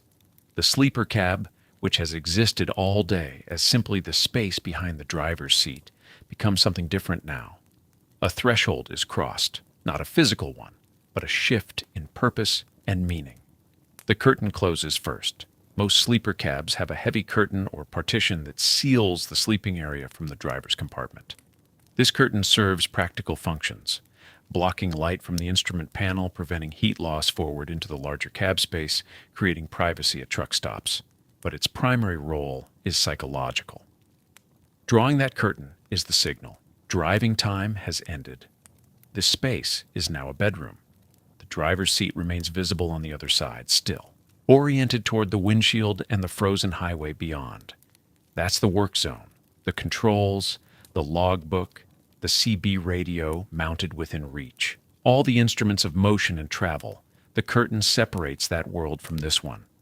Behind the curtain, the space measures roughly 2 meters long, perhaps 1.5 meters wide, just over a meter in height. 8 cubic meters of air, smaller than most walk-in closets. This is the entire domestic world for the night. Some truckers leave it sparse and functional, a mattress, pillow, blankets. Nothing more. Others transform it completely. Photos taped to the wall, family, pets, places that matter. A small shelf holding a few books, perhaps a tablet mounted at the right angle for watching movies, a spare jacket hanging from a hook, coffee mug positioned where it won't spill. These small additions remake generic space into personal territory. The bed itself sits elevated, with storage compartments beneath. This vertical organization is essential in such limited area. Beneath the bunk, spare clothing, extra blankets, emergency supplies, personal items that don't need to be accessed daily. Everything has a specific location. There's no room for clutter or disorganization. In this small space, disorder would be intolerable. Lighting matters here. The overhead dome light, bright and functional, served well enough for organizing gear or checking something quickly. But for the evening, it's too harsh. Many truckers install secondary lighting, small LED strips that cast softer illumination, a reading light clipped to the bed frame, focused exactly where needed. Some use small battery-powered lanterns, creating warmer tones than the standard cab lighting provides. The goal is light that allows function without destroying the atmosphere of rest. Temperature zones develop within these few cubic meters. The warmest air naturally rises to the ceiling. The coldest settles toward the floor, especially near any gaps around the door seal or ventilation points. The sleeping surface itself represents a middle zone. Too close to the ceiling and heat becomes stifling. Too low and cold seeps up from below. The placement of the bunk at mid-height reflects this thermal reality. Some drivers position small fans to circulate air, preventing stratification. Others prefer still air, finding the gentle temperature gradient comfortable. Cooler air to breathe, warmer layers above the blankets. These preferences develop over years, refined through hundreds of nights of trial and adjustment. The curtain's weight and material affect how sound travels. Heavy insulated curtains muffle noise from the driver's compartment and forward cab. Lighter fabric allows more sound through. Some truckers prefer near silence, wanting to hear only the wind and the heater's steady cycle. Others find comfort in hearing the CB radio's occasional voice, distant and indistinct through the curtain, but present. A reminder of others out there in the dark, awake and traveling. From inside this space, looking toward the curtain, the trucker can't see outside. No view of the frozen landscape or the truck stop's lights or the highway stretching toward darkness. The windows are in the forward cab, beyond the partition. This creates a particular form of shelter, not just physical protection from cold, but visual separation from the vast emptiness outside. Some drivers find this enclosure comforting. The world reduces to what's immediate and controllable. This small lit space, warm and organized. Others occasionally feel the isolation pressing in, aware of being enclosed in a metal box surrounded by temperatures that would kill in hours. Personal items serve as anchors, the photo of home, the book half finished, the particular pillow brought from a real bedroom somewhere far south. These objects connect this temporary space to permanent life elsewhere. They're reminders that this isn't the whole world, just a necessary shelter within a larger existence that continues beyond these frozen highways. The organization of the space follows patterns developed over time. Phone and charger positioned within arm's reach. Water bottle placed where it won't freeze but won't spill. Flashlight accessible without fumbling in darkness. Spare layers of clothing laid out for morning, when dressing must happen quickly in cold air. Everything arranged with the efficiency of long practice. This arrangement isn't decoration. Its function refined into ritual. Each item's placement serves specific purpose, developed through experience of what works and what creates difficulty. The space transforms through these small acts. What was simply the back of a truck cab becomes something else. Not quite home, but shelter with intention behind it. A place made deliberately comfortable within severe constraints. The architecture of this comfort is both physical and psychological. The curtain drawn, the light adjusted, the personal objects positioned, the temperature managed, the space claimed and organized. Outside, the temperature continues dropping. Wind moves across the parking lot. Snow drifts against the truck's leeward side.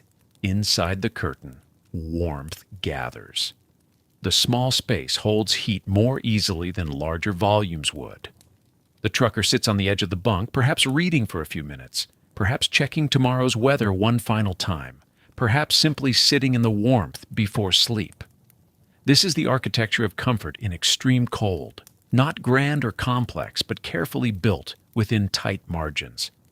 A few cubic meters of warm air organized with precision, separated by a curtain from the work of driving, sheltered by insulation from the killing cold beyond.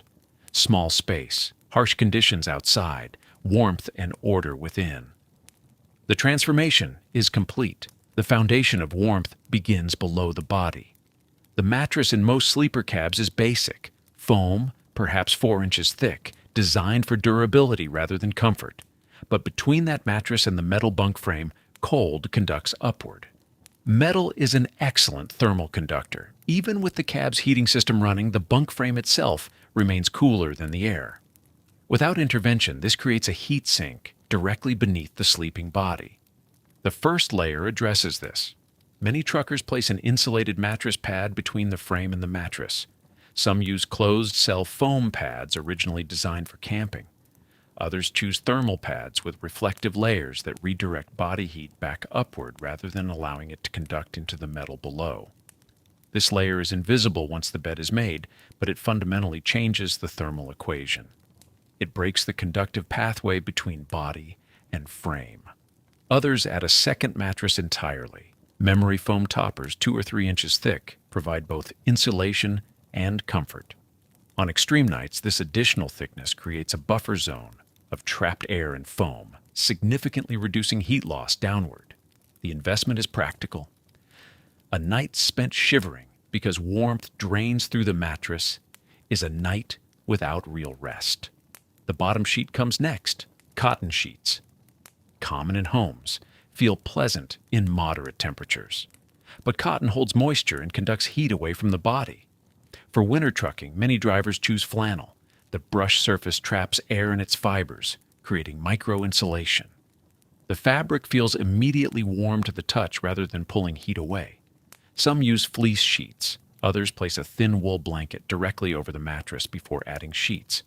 Each approach follows the same principle. Create layers that trap air and prevent conductive heat loss. The top layers involve calculation. A single heavy comforter might seem sufficient, but truckers often prefer multiple thinner layers instead. The reasoning is thermal regulation. If the night begins cold, but the heating system maintains temperature effectively, too much insulation causes overheating. Sweat follows. Once bedding becomes damp, its insulating properties degrade, and the moisture itself becomes a cooling factor if temperatures drop further or heating fails. Multiple layers allow adjustment. A fleece blanket, a wool blanket, and a medium-weight comforter can be configured differently based on conditions. All 3 for extreme nights, 2 for moderate cold, 1 if heating works well. This flexibility matters during shoulder seasons when evening and morning temperatures might differ by 15 degrees. Sleeping bags appear frequently in winter setups. Some truckers use them instead of conventional blankets entirely. A cold-rated sleeping bag designed for minus 20 degrees Celsius or minus 30 degrees Celsius provides reliable insulation regardless of ambient temperature. It requires no adjustment or arrangement. The warmth is guaranteed. Others keep sleeping bags as backup layers. The bag lies on top of regular bedding, used only when temperatures drop below minus 30 degrees Celsius or when heating systems struggle. On truly extreme nights, the coldest hours of deep winter, a trucker might sleep inside the bag, on top of the regular bed with blankets over the bag as well. This creates a cocoon of insulation, trapping body heat in multiple overlapping layers. The pillow choice matters more than might be apparent. A good pillow supports sleep quality, which directly affects next-day alertness and safety, but pillows also insulate the head. Some truckers use 2 pillows, one for head support, a second position to block any draft from the curtain or door. Others choose pillows filled with materials that don't compress flat over time, maintaining their insulating loft through months of use. Electric blankets add another option. Powered by the truck's inverter, an electric blanket creates heat directly at the sleeping surface rather than relying on trapped body heat or heated air. This is efficient in small spaces. The warmth is immediate and adjustable, but it creates dependency on electrical power. If the inverter fails, or if battery reserves drop too low, the electric blanket becomes just another layer of fabric with no special properties. Experienced truckers often use electric blankets strategically, running one for 30 minutes before sleep, warming the bed thoroughly, then switching it off for the night. The preheated bedding retains warmth for hours, and no electrical draw continues through the sleeping period. This balances comfort with power conservation. Clothing for sleep requires similar thought. Overdressing causes sweat. Sweat leads to dampness. Dampness destroys insulation and creates chill. Underdressing leaves the body vulnerable if heating fails or temperatures drop below forecasts. The common solution is layers that can be adjusted, thermal underwear as a base, loose sweatpants, and a sweatshirt that can be removed without leaving the bed if needed.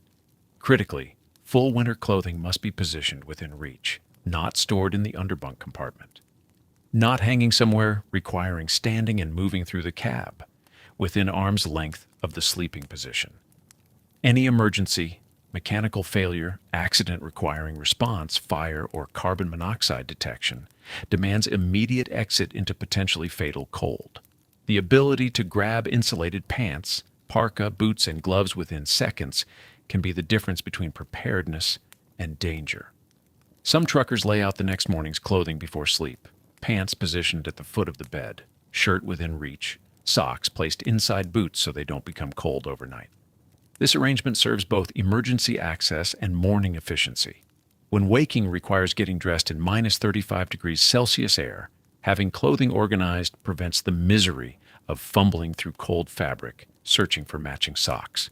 The bedding strategy reveals itself over time. A new driver might use whatever came with the truck, adding blankets randomly as they get cold. After the first genuinely harsh night, perhaps waking at 3 a.m. to find heating, struggling in cold seeping through inadequate layers, adjustments begin. A better mattress pad is purchased, an extra blanket added, a sleeping bag bought and kept as insurance. Over seasons and years, the system refines, each component chosen deliberately, each layer serving specific function. The arrangement becomes automatic, making the bed the same way each night, knowing exactly which layers will be needed based on forecast temperatures, adjusting almost unconsciously for conditions. This is knowledge built through experience, not learned from manuals or training, but discovered through hundreds of nights. Some comfortable, some less so, until the precise combination emerges that allows rest in the coldest conditions the highway offers. The bedding becomes part of the truck's essential equipment, as important as good tires or a maintained engine. Because without real sleep, nothing else functions properly. The next day's driving suffers, judgment degrades, risk increases. So the layers accumulate, the strategy develops. The bed becomes more than just a place to lie down. It becomes a carefully engineered system for maintaining the warmth necessary for survival and rest. Outside, temperatures reach minus 40 degrees Celsius. Wind pushes against the truck's sides. Snow creeps across the frozen ground. Inside, the curtained sleeper. Beneath, multiple layers of tested and proven insulation, warmth holds. The body rests. The night passes. The bedding does its work. The transition from driver to sleeper happens in a specific sequence, not random, not casual. A practiced ritual developed over years and thousands of nights. The driver's seat area remains functional. Instruments stay visible. Controls accessible. The space ready for emergency departure if conditions change overnight or morning comes early. But the sleeper cab transforms. First, the curtain closes. Heavy fabric designed to block light and create privacy. It seals the sleeping area from the driving compartment, creating psychological separation as much as physical. Workspace from rest space, day from night. The division matters. The small overhead light comes on, soft, not bright. Positioned to illuminate without glaring. Some cabs have multiple lights, reading lights, ambient lights, task lights, each serving different purposes in the confined space. Then the changing of clothes. This happens within arm's reach in the narrow space between bunk and wall. Winter driving clothes come off. Heavy outer layers already removed during the walk-around. Now the intermediate layers. Thermal-based layers might stay on. Sleep clothes replace them, or simply loose, comfortable layers that allow movement in bedding. Everything stays within the cab's 8 cubic meters. The next preparation involves water and food for the night. Water bottles positioned where they won't freeze. In extreme cold, this means keeping them inside the sleeping bag or wrapped in spare clothing. Some truckers use insulated containers. Others simply accept they'll drink before it freezes and refill in the morning.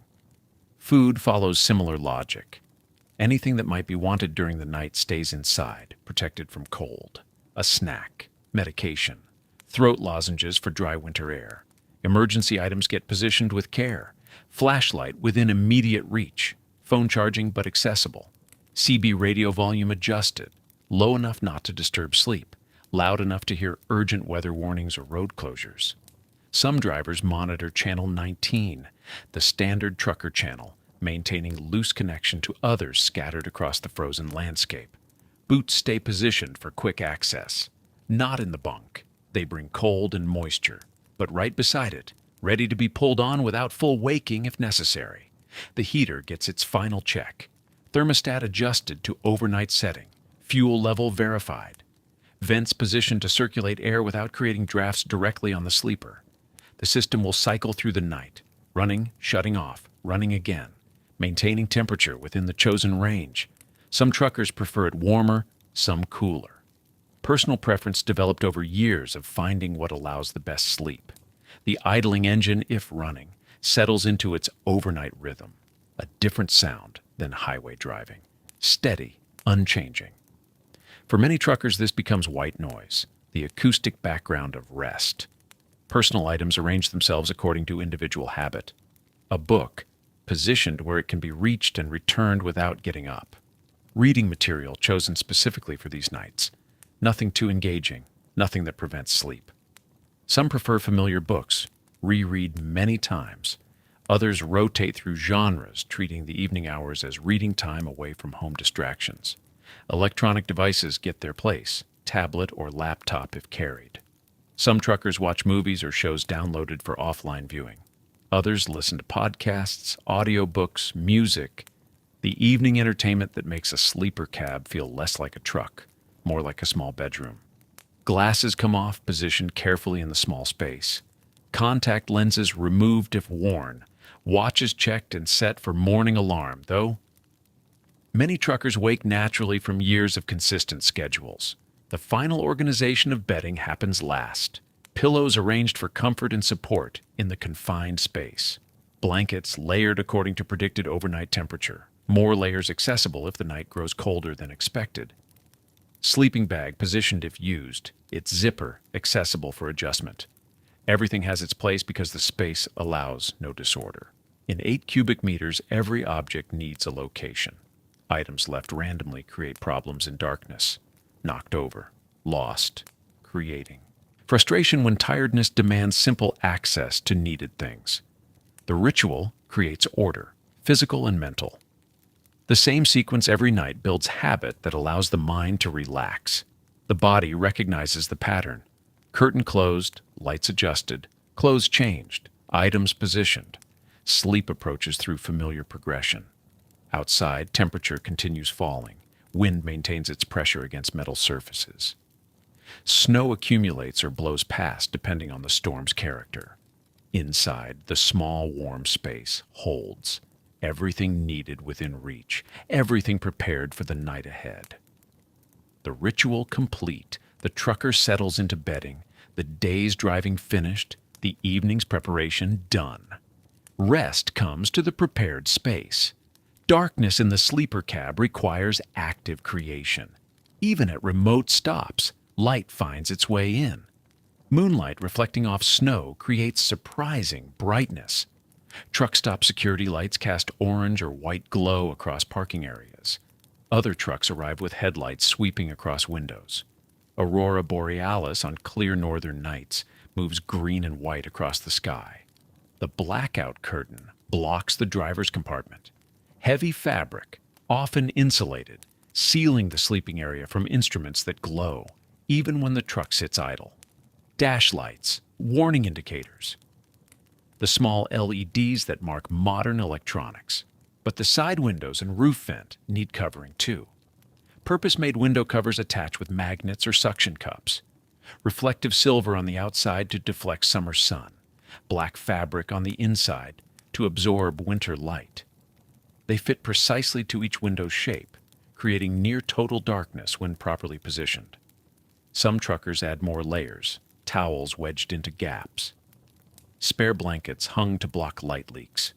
The goal is darkness complete enough that the body's circadian rhythm can function despite irregular schedules and winter's extreme light conditions. In the far north during summer, this becomes critical. 20 hours of daylight requires complete light blocking for any meaningful rest. Winter reverses the problem but doesn't eliminate it. Snow brightness under any light source makes everything reflect and glow. Sound management follows different logic. Complete silence is neither possible nor always desirable. The heater cycles on and off through the night. 15 minutes running, 30 minutes off. The pattern varying with outside temperature and thermostat setting. The sound becomes familiar. The click of ignition, the whoosh of fan, the steady burn of diesel fuel, then the gradual quieting. Many truckers find this rhythm soothing, the predictable cycle marking time through darkness. Proof that systems function, that warmth continues, that the night progresses toward morning. The idling engine, if running, provides deeper bass note, constant, unchanging, vibration more than sound, felt through the frame and mattress.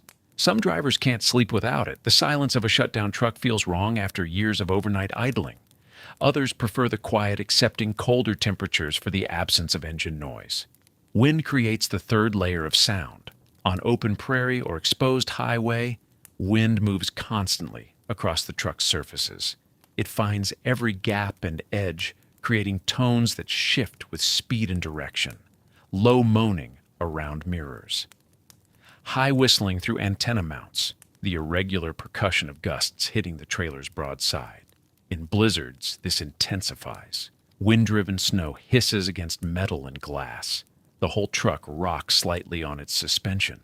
The acoustic environment becomes active, almost violent. Yet truckers sleep through it with practice. The CB radio adds human element. Turned low, monitoring channel 19 or local channels, it provides disembodied voices through the night. Truckers at other stops, drivers still rolling through darkness. Brief exchanges about conditions or locations. The voices create connection without requiring interaction. Knowledge that others occupy the same landscape, face the same conditions, maintain the same vigil through winter darkness. Some drivers prefer silence and turn it off completely. Others find the occasional voice reassuring, evidence of the larger community scattered across frozen highways. Temperature management involves more than the heater's thermostat. Air quality matters in sealed spaces. The cab needs some ventilation, even in extreme cold.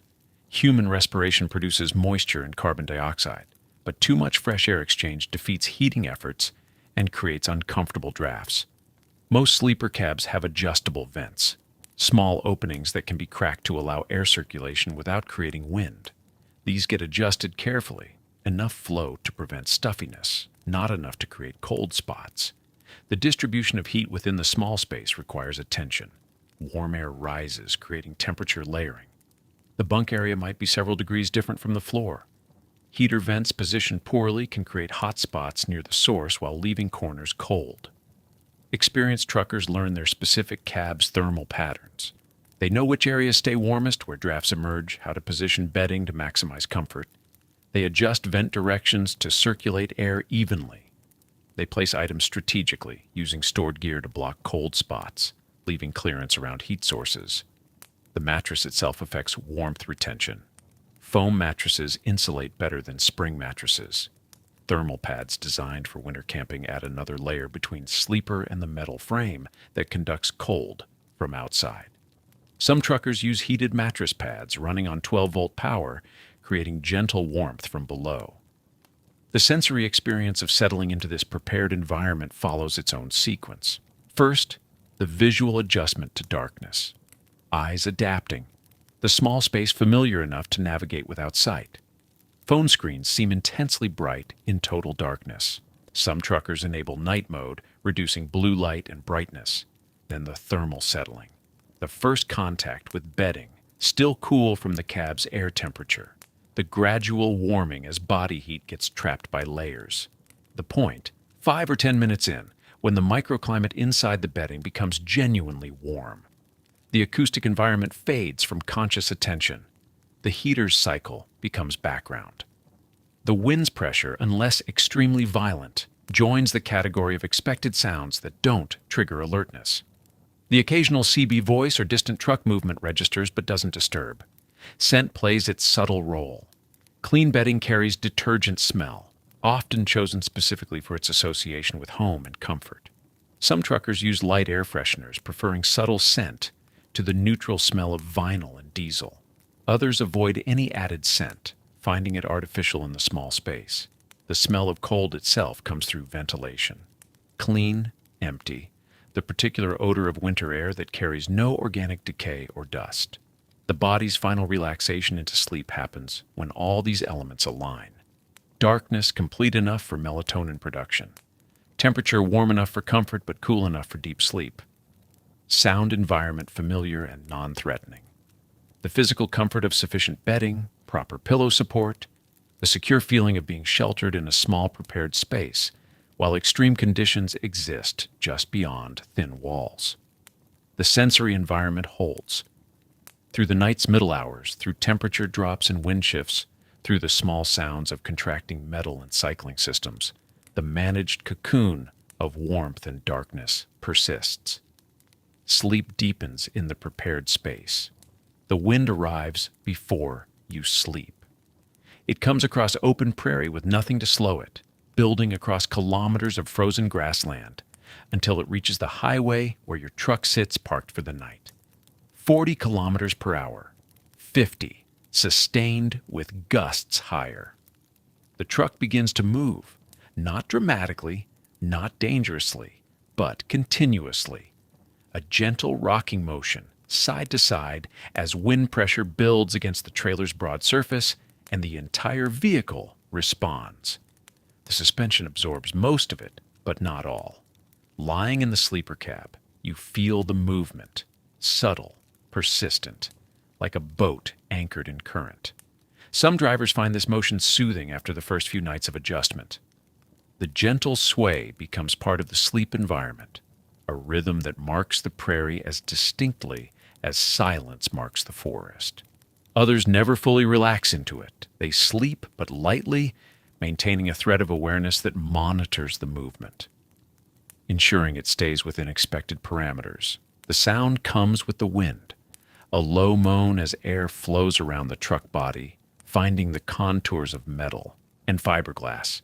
Sharp whistles through mirrors and antennas, the rhythmic buffeting against the trailer, a pattern of pressure and release, faster or slower, depending on gust timing, and underneath it all, the hiss of snow. Even when the sky is clear and no snow falls, the wind lifts surface snow and carries it horizontally across the landscape. This is a ground blizzard, visibility near zero despite cloudless conditions above, the air thick with particles traveling at wind speed. The snow hits the truck in waves. Against windows, it creates white noise, thousands of tiny impacts per second, like radio static made physical. Against the trailer's aluminum sides, a softer rushing sound, continuous and oddly peaceful once you stop interpreting it as threat. Through the window, if you look, the world has vanished, not into darkness. The truck's running lights and the ambient glow from inside the cab illuminate the air around you, but into movement. Looking outside during a ground blizzard is like looking into television static. White particles flowing past in turbulent patterns, no horizon visible, no road, no landscape features, just movement and light. Complete disorientation lies 2 meters beyond the cab, but inside, warmth holds. The heater cycles on, responding to temperature drop as wind drives cold against the truck's surfaces. The sleeping bag's insulation creates a warm core. The curtains are drawn, blocking the visual chaos outside. Sleeping through this requires trust. Trust that the truck's weight, 18,000 kilograms even empty, far more with load, provides sufficient stability. Trust that the parking location you chose in daylight, considering wind direction and terrain, will not develop hazardous drifts around the vehicle overnight. Trust that the wind, despite its force, operates within parameters the truck was built to withstand. This trust builds over time, night by night. The first prairie blizzard you sleep through, you remain alert. Every gust that rocks the truck more strongly brings a moment of assessment. Every change in the wind's sound draws attention. Sleep comes in fragments between monitoring. But after 10 such nights, 20, 50, The patterns become familiar. You learn what normal movement feels like. You learn the different sounds wind makes at different speeds and from different directions. You learn which gusts are merely strong and which represent actual shifts in conditions. The wind becomes environment rather than threat. And when major storms arrive, not ground blizzards lifting existing snow, but actual snowfall driven by systems moving across the prairies, the isolation deepens. Visibility drops to zero. Snow accumulates on every horizontal surface, building drifts with remarkable speed.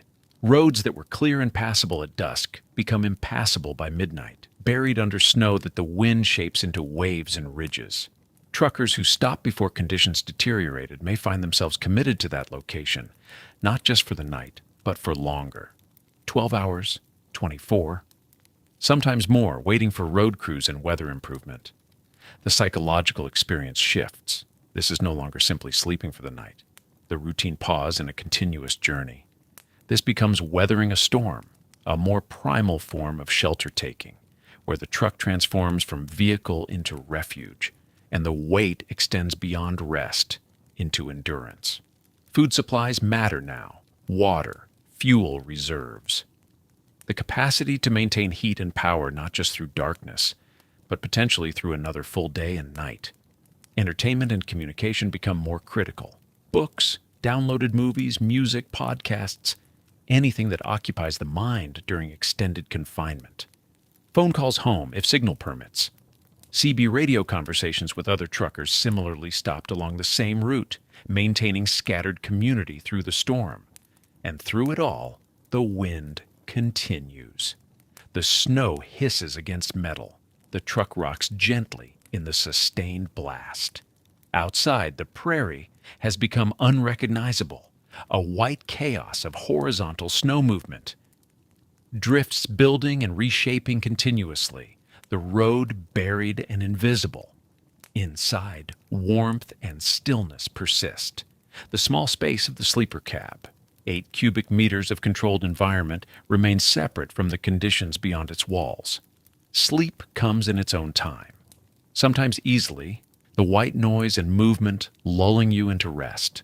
Sometimes in fragments, awareness remaining partially engaged with monitoring conditions.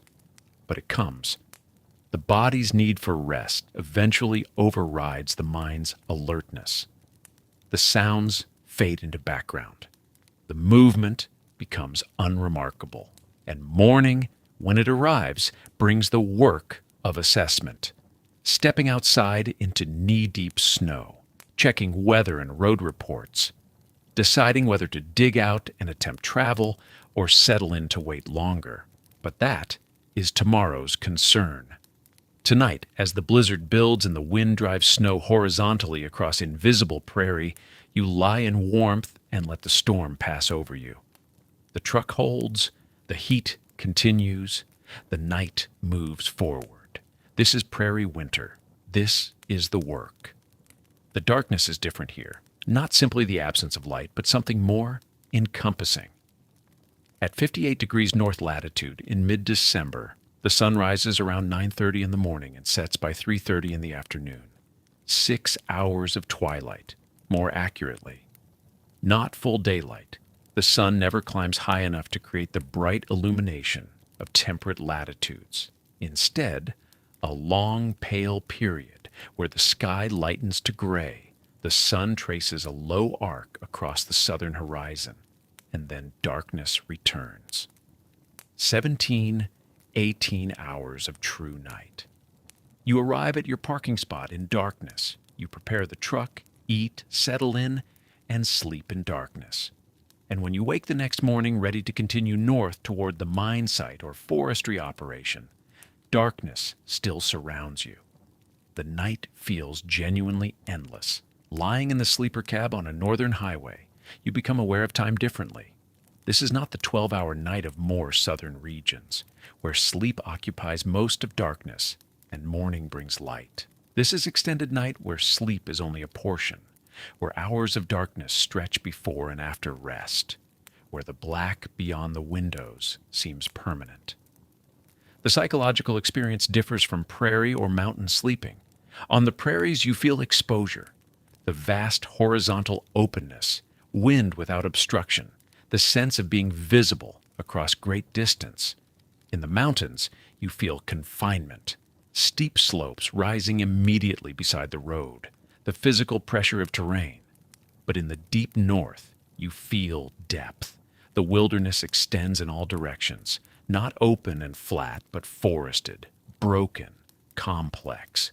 Boreal forest pressing close to the roadway. Muskeg and frozen wetlands stretching between slight rises. The vast territories of Canada's northern resource zones, sparsely populated, thoroughly wild. Stopping for the night on these highways means parking in territory that belongs more to wildlife than humans. The evidence appears in morning light when you step out for the walk around and find tracks in the snow around your truck. Moose, massive twin prints, fresh from the night, where an animal passed within meters of your vehicle. Elk in regions where their range extends. Wolf tracks occasionally, the distinctive single-file pattern of a pack traveling along the road's easier passage. During darkness while you slept, life moved around you. Most drivers never see the animals themselves. The truck's presence, its residual warmth and human scent, keeps large wildlife at a distance. They pass by, investigate perhaps, but do not linger. But knowing they were there, that while you lay sleeping, separated from the night by only metal and insulation, wild animals moved through the same space, creates a different awareness than sleeping at a service plaza surrounded by other trucks and human activity. Some truckers find this comforting, evidence of the living wilderness, the continuity of natural patterns despite human infrastructure cutting through. A reminder that the road is a narrow ribbon through something much larger. Others maintain heightened alertness, never fully relaxing into deep sleep, some part of awareness remaining engaged with the environment beyond the walls. The birds arrive in morning. Ravens, always. They materialize as you begin moving around outside the truck, appearing from the forest edge or dropping from trees you hadn't noticed them perched in. Large, intelligent, opportunistic. They've learned that stopped trucks sometimes mean food opportunities. They wait at a distance, watching, vocalizing to each other in their complex calls. Whiskey jacks arrive more boldly. Gray jays that show no fear of humans, landing on mirrors, hopping along the truck's hood, coming within arm's reach if you remain still. In the north, they're called camp robbers, known for stealing food from trappers and prospectors. They investigate the truck with systematic thoroughness, checking every surface for anything edible. These birds are winter residents, adapted to conditions that would kill most species. Watching them move easily through minus 35 degrees Celsius air, their body heat maintained by metabolic fires burning through the long night, their territories established in wilderness that extends hundreds of kilometers. You recognize competence of a different order than human technology provides. They belong here. You are visiting. And on certain nights, when conditions align, the sky itself comes alive. The aurora borealis reaches peak activity in northern regions during winter darkness. Solar particles interact with Earth's magnetic field at high latitudes, creating cascades of light across the upper atmosphere. Green waves most commonly. The characteristic aurora color produced by oxygen at certain altitudes, sometimes red at the top of the displays where atmosphere thins. Occasionally purple at the lower edges. The lights move. Not static like stars, but flowing, pulsing, forming curtains that ripple across the sky, arcs that stretch horizon to horizon, patches that brighten and fade, sometimes slowly, sometimes with remarkable speed, forms appearing and dissolving in seconds. On a strong aurora night, the light becomes bright enough to illuminate the landscape. Snow reflects the green glow. The forest stands visible in ghostly detail. You can read by aurora light if you choose. Some truckers, after checking forecasts and aurora prediction models, intentionally plan rest stops to coincide with expected activity.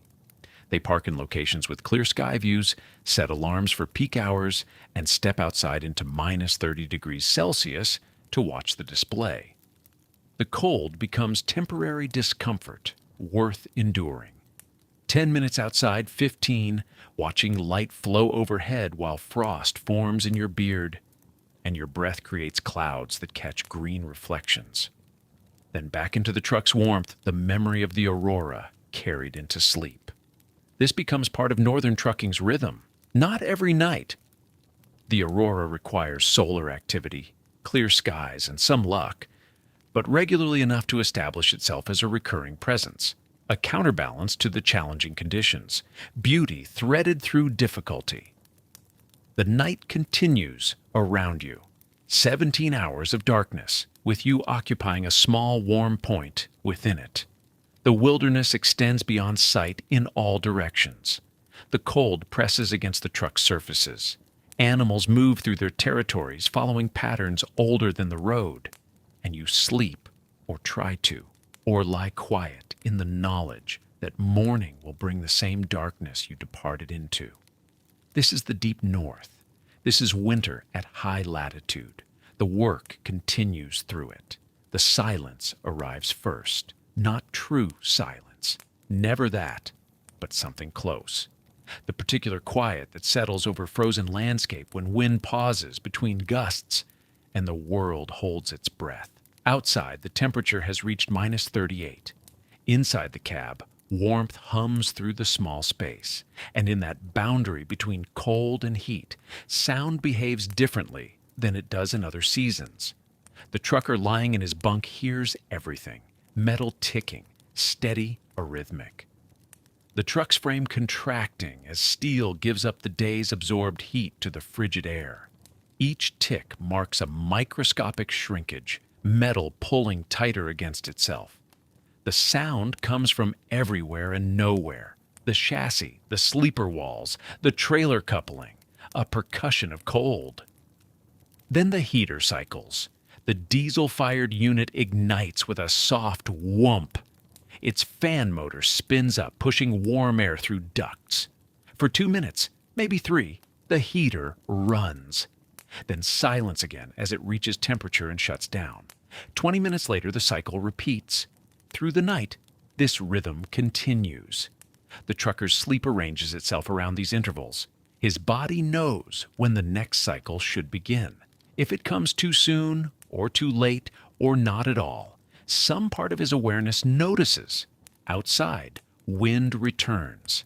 It starts as a low presence, a pressure more than a sound. Then it builds, sliding across the truck's surfaces, finding every edge and corner. The wind has different voices depending on what it touches. A smooth rush across the trailer's side panels. A sharper whistle where it catches the mirror arms. A deeper resonance when it hits the cab's front surface square on. Sometimes it gusts hard enough to rock the entire truck, 18,000 kilograms shifting slightly on its springs, then settling. Snow hits the metal surfaces, not falling snow, wind-driven snow. Granular and hard, picked up from the ground and flung horizontal. It makes a hissing sound against the cab walls, like static, like something trying to get in. On the windshield, it accumulates in the corners where the wipers don't reach, building small drifts that will need clearing come morning. Inside, smaller sounds. The fuel pump clicks on, feeding diesel to the heater. Coolant moves through lines, a liquid whisper in the walls. The cab's LED lights emit no sound, but the small inverter powering the phone charger produces a faint electrical hum, almost below hearing. The mattress fabric shifts when the trucker moves. His breath steady and slow, then voices. Channel 19 on the CB radio, left on low volume through the night, static mostly, empty carrier waves, but periodically, a voice breaks through. Another trucker somewhere out in the darkness. "Any of you guys awake?" No response for 30 seconds. Then another voice, different location. "Yeah, I'm up. What's it doing where you are?" The first voice again. "Coming down pretty good. Got maybe 4 inches on the step already." Brief conversation about road conditions, about where each driver is stopped, about the weather forecast. Then silence again. but the knowledge remains. Other people out there, awake or sleeping in similar small warm spaces, scattered across hundreds of kilometers of frozen landscape. The sounds mark time differently than clocks. The heater cycle becomes a unit of measurement. The wind's intensity rises and falls in longer waves, building for 20 minutes, easing for 10. The CB chatter clusters around certain hours: midnight, 3 a.m., the deep watch of the night when sleep comes hardest. These sounds create the night's architecture, more reliable than hours or minutes. Sometimes profound quiet. Between wind gusts, when the heater sits idle, when the CB falls silent. In those moments, the cold itself seems to make a sound. Not literally, but the trucker lying in darkness hears something. The creak of frost forming on the windshield, the distant crack of ice in culverts beneath the highway, the settling of snow on prairie that stretches beyond sight in every direction. His hearing sharpens in ways it doesn't during daylight. Every sound carries information. The heater's ignition tells him the system works. The wind's direction tells him weather patterns. The absence of engine sounds from the highway tells him conditions have worsened and traffic has stopped. The quality of silence between sounds tells him how cold it has become. The colder the air, the sharper and closer distant sounds seem. He listens with partial attention, even in sleep. Years of winter nights have trained his awareness to sort sounds into categories: normal, worth noting, demanding action. The heater cycling, normal. The wind gusting to 40-50 kilometers per hour, worth noting. A change in the wind's pitch indicating direction shift, worth noting. The heater failing to ignite, demanding action. Traffic sounds approaching his position, demanding alertness. The night passes in these layers of sound, each one marking cold, marking time, marking the continued function of systems keeping him warm and safe.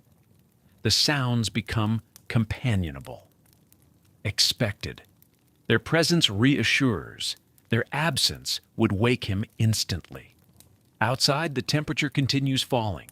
Inside, the sounds continue.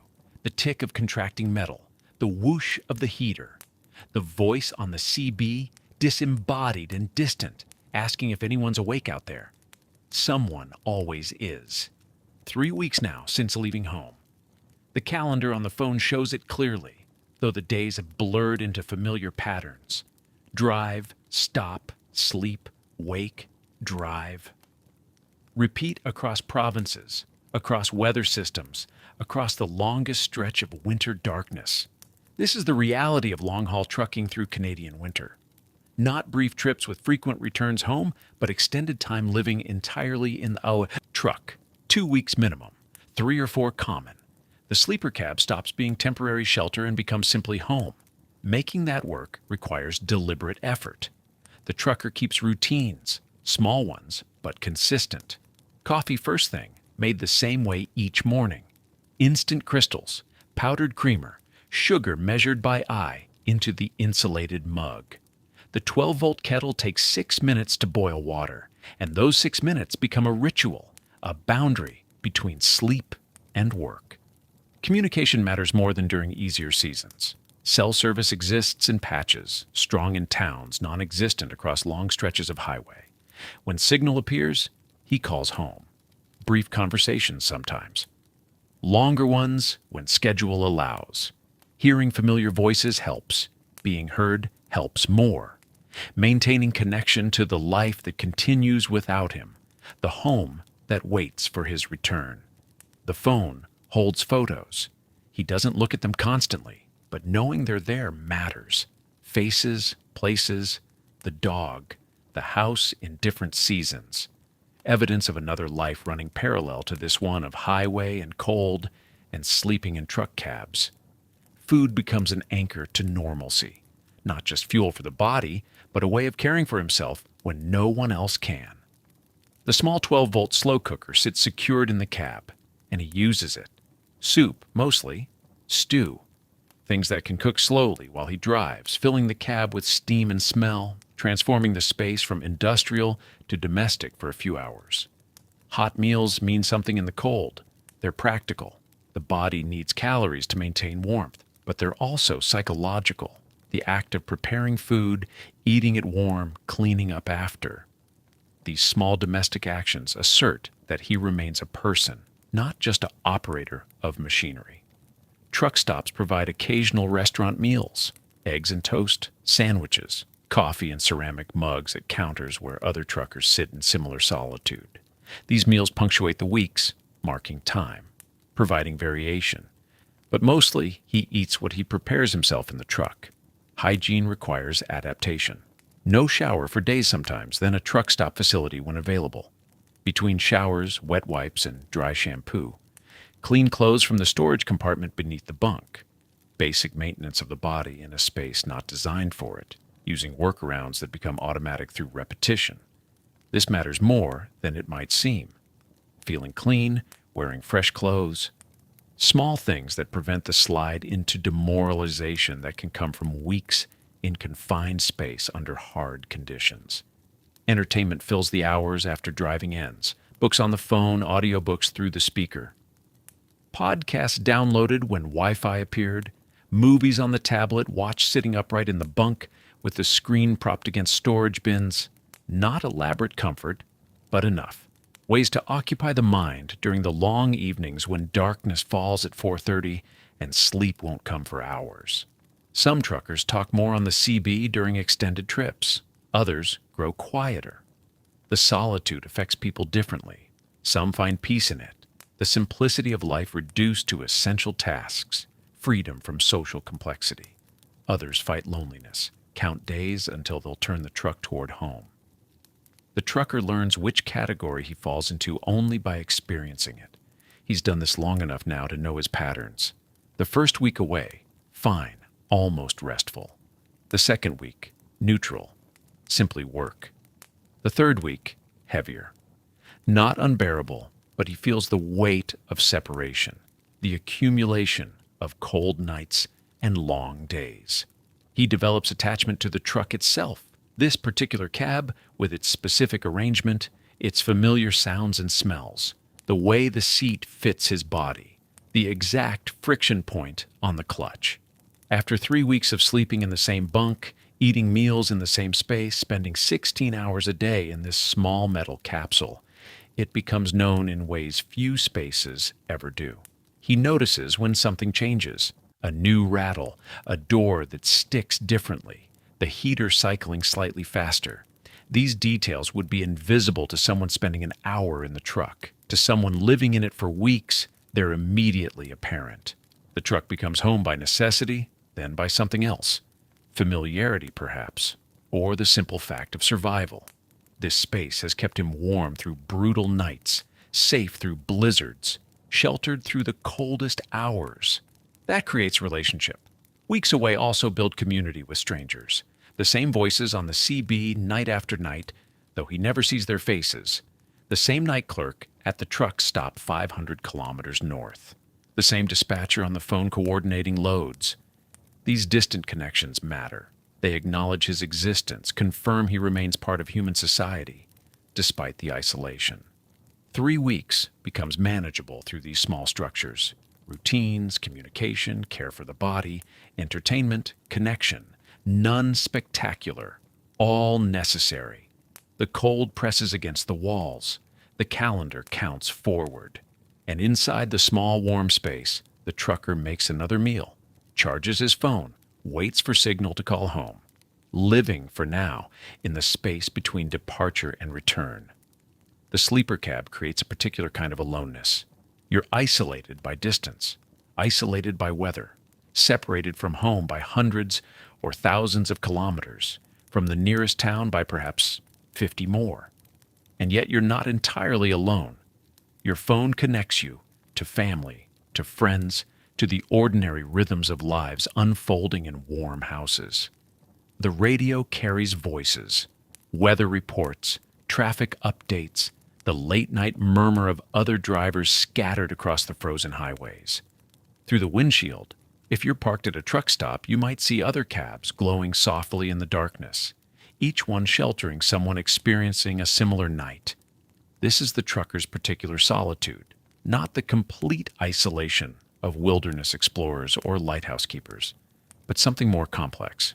You're aware of civilization, connected to it through invisible threads of technology and commerce, yet physically removed by conditions that keep most people indoors. Some drivers embrace this solitude, find it restorative. The quiet hours become meditation, the small rituals of evening and morning a practice of self-sufficiency, being alone with your thoughts, your routines, the simple tasks of survival and comfort. Others struggle with the disconnection, miss their families acutely, feel the weight of absence during long winter runs when weather delays stretch days into weeks away from home. Most navigate somewhere between these poles, learning to manage the balance. They maintain bonds through phone calls and messages, share their small triumphs and frustrations, then settle back into the solitude that the work requires. There's dignity in this endurance, a quiet pride in functioning when conditions keep others home, in delivering goods that communities depend on, in managing the cold and the isolation and the mechanical challenges with competence earned through years of practice. This pride isn't bravado. It's the satisfaction of meeting difficulty and prevailing, of knowing you can survive and work in environments that would overwhelm the unprepared. The winter night holds both the isolation and the connection. You're alone in your small lit space, yet part of an invisible community scattered across frozen highways, each trucker engaged in the same patient work of staying warm, staying safe, waiting for morning. You wake before you rise. This happens naturally after enough winters. Your body stirs in the darkness hours before you'll actually leave the bedding, and you lie still, gathering information. You listen first. Is the heater cycling normally? The sound tells you if systems maintain function through the night, if fuel remained adequate, if the cold hasn't overwhelmed the equipment's capacity. If you left the engine idling, you listen to that rhythm. A smooth idle means all is well. Any irregularity, a skip, a roughness, a change in tone, requires investigation before you commit to the day's driving. You listen to the wind. Has it increased or diminished? The sound against the cab tells you whether conditions worsened overnight or if the storm passed as forecasted. You listen for sounds from outside, other trucks starting up, the scrape of a plow blade on pavement. The absence of sound can be meaningful too. Deep silence suggesting either calm conditions or snow so heavy it muffles everything. Then you reach for your phone, still cocooned in warmth, and check the current temperature. -38. The forecast for the next 6 hours. The road reports if you can get signal. You're planning now. Still horizontal. Still warm. Mapping the sequence of actions that will take you from this comfort into that cold. What you'll dress in first, whether you'll start the walk around immediately or let the engine warm longer. Whether conditions suggest departing at dawn or waiting for more light, more warming, more certainty. This liminal space between sleep and action feels meditative. Your mind works clearly, without the fog of sudden waking. You're preparing mentally for what your body will soon experience: the shock of cold air, the demands of physical work in harsh conditions. Another day navigating winter roads. Some truckers lie here for 5 minutes, others for 20, taking their time, gathering themselves, letting full consciousness arrive gradually. Eventually you commit. The assessment complete, the plan formed. You begin to move. The transition from sleep to waking happens in layers. First comes awareness, the quality of sound. The particular hum of the heater cycling, wind against metal, or the stillness that follows a storm. Then temperature, the warmth of bedding against exposed skin. The cooler air on the face. The gradient between protection and environment. Eyes open to darkness, or to the gray wash of pre-dawn light filtered through frost-covered windows. The sleeper cab, warm through the night, now registers differently. The heating system has maintained perhaps 15 or 18 degrees Celsius, comfortable under heavy blankets, less so outside them. The first movement comes slowly, reaching for a phone to check weather updates, reading road reports. The blue screen light illuminating breath that fogs slightly in the cooler air near the cab's edges. Outside temperature -37. The knowledge sits there. A fact to be processed before action begins. Getting dressed happens in stages, each requiring brief exposure to progressively colder air. Thermal underwear first, pulled on while still partially beneath the comforter. Then a base layer, socks. The confined space makes this awkward. Elbows bump walls. The ceiling curves low overhead. But the sequence has been practiced hundreds of times. Outer layers next. Flannel shirt, insulated pants. The heavy work jacket saved for last. Then the moment that cannot be avoided. Opening the sleeper cab door into the driver's area, a space less insulated, separated from the heated cocoon by only a curtain. The temperature drops noticeably, perhaps 5 or 8 degrees cooler, and then eventually the exterior door. The first breath of truly cold air burns. It hits the lungs and nose with physical force, sharp, almost painful. This is the reminder, the daily reset that clarifies exactly what the truck has been protecting against all night. The environment's harshness, no longer abstract. The morning walk-around begins in darkness or gray dawn light, conducted in cold that makes every movement deliberate. Snow must be cleared first. Windshield, side windows, mirrors.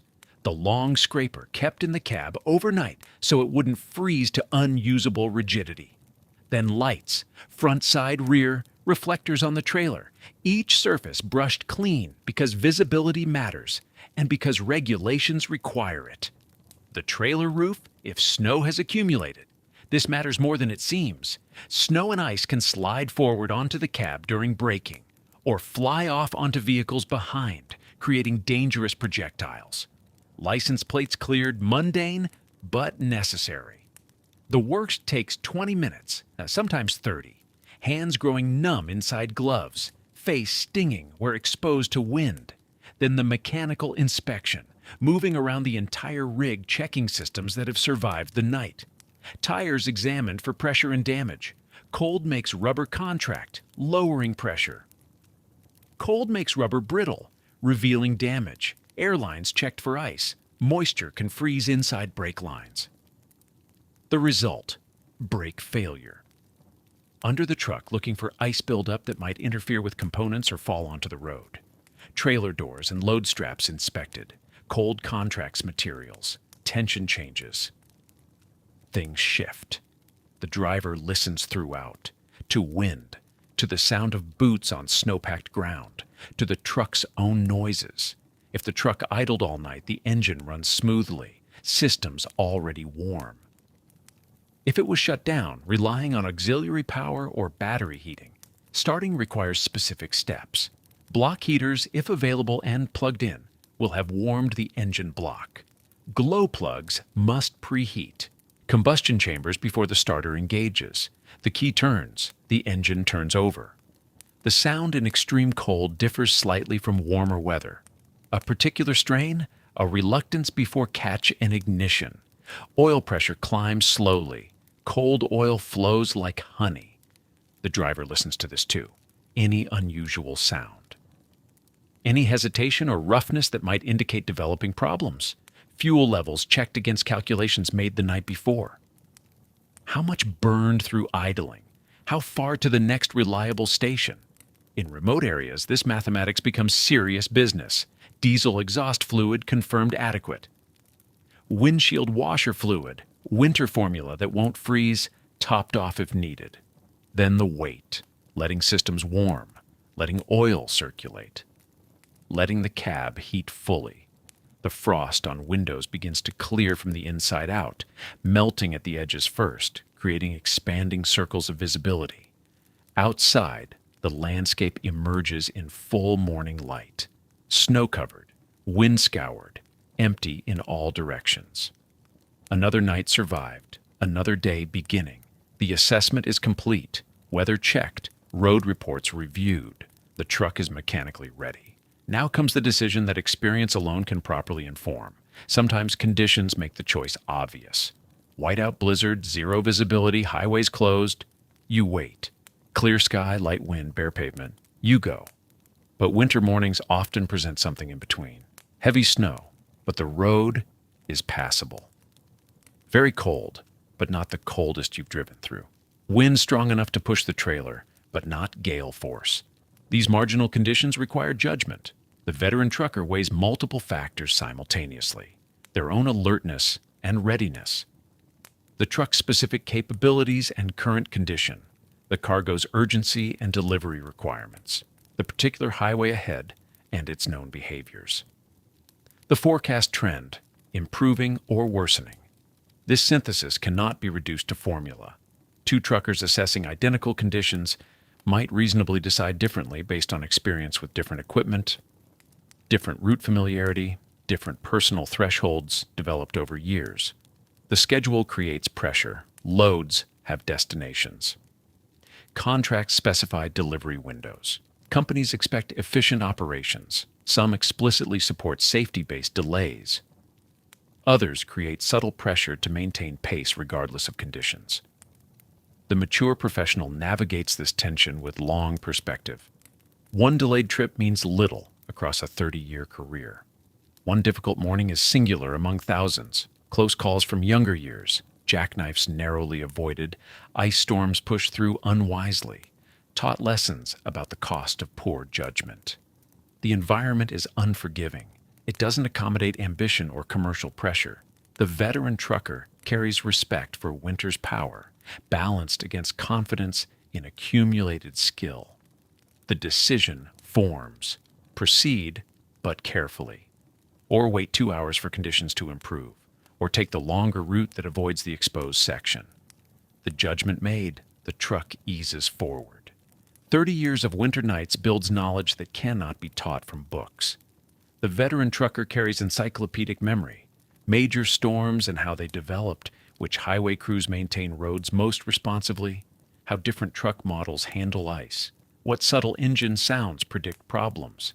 This wisdom accumulated from thousands of nights in cold, hundreds of thousands of kilometers on frozen highways, countless small observations layered into comprehensive understanding, physical adaptations developed over decades, increased cold tolerance, ability to sleep despite movement and noise, efficiency performing tasks in bulky winter gear, quick recovery from temperature shocks, mental adaptations equally profound, comfort with isolation, patience with weather delays, calm acceptance of uncertainty, resilient problem solving when equipment fails remotely. These changes represent environmental mastery, becoming a person who belongs in this landscape. The knowledge transfers imperfectly. Experienced truckers share wisdom with newer drivers through truck stop conversations, CB radio advice during difficult conditions, online forums answering questions. They teach practical skills, effective chain installation, jackknife recovery, and harder lessons about judgment and decision-making. The older generation understands this knowledge represents survival skills. The extreme environment punishes ignorance. They feel responsibility to help newcomers develop competence, continuing an informal mentoring tradition. What distinguishes the veteran is synthesis, the ability to read complex, changing conditions and make sound decisions consistently, not dramatic heroics, quiet, reliable competence.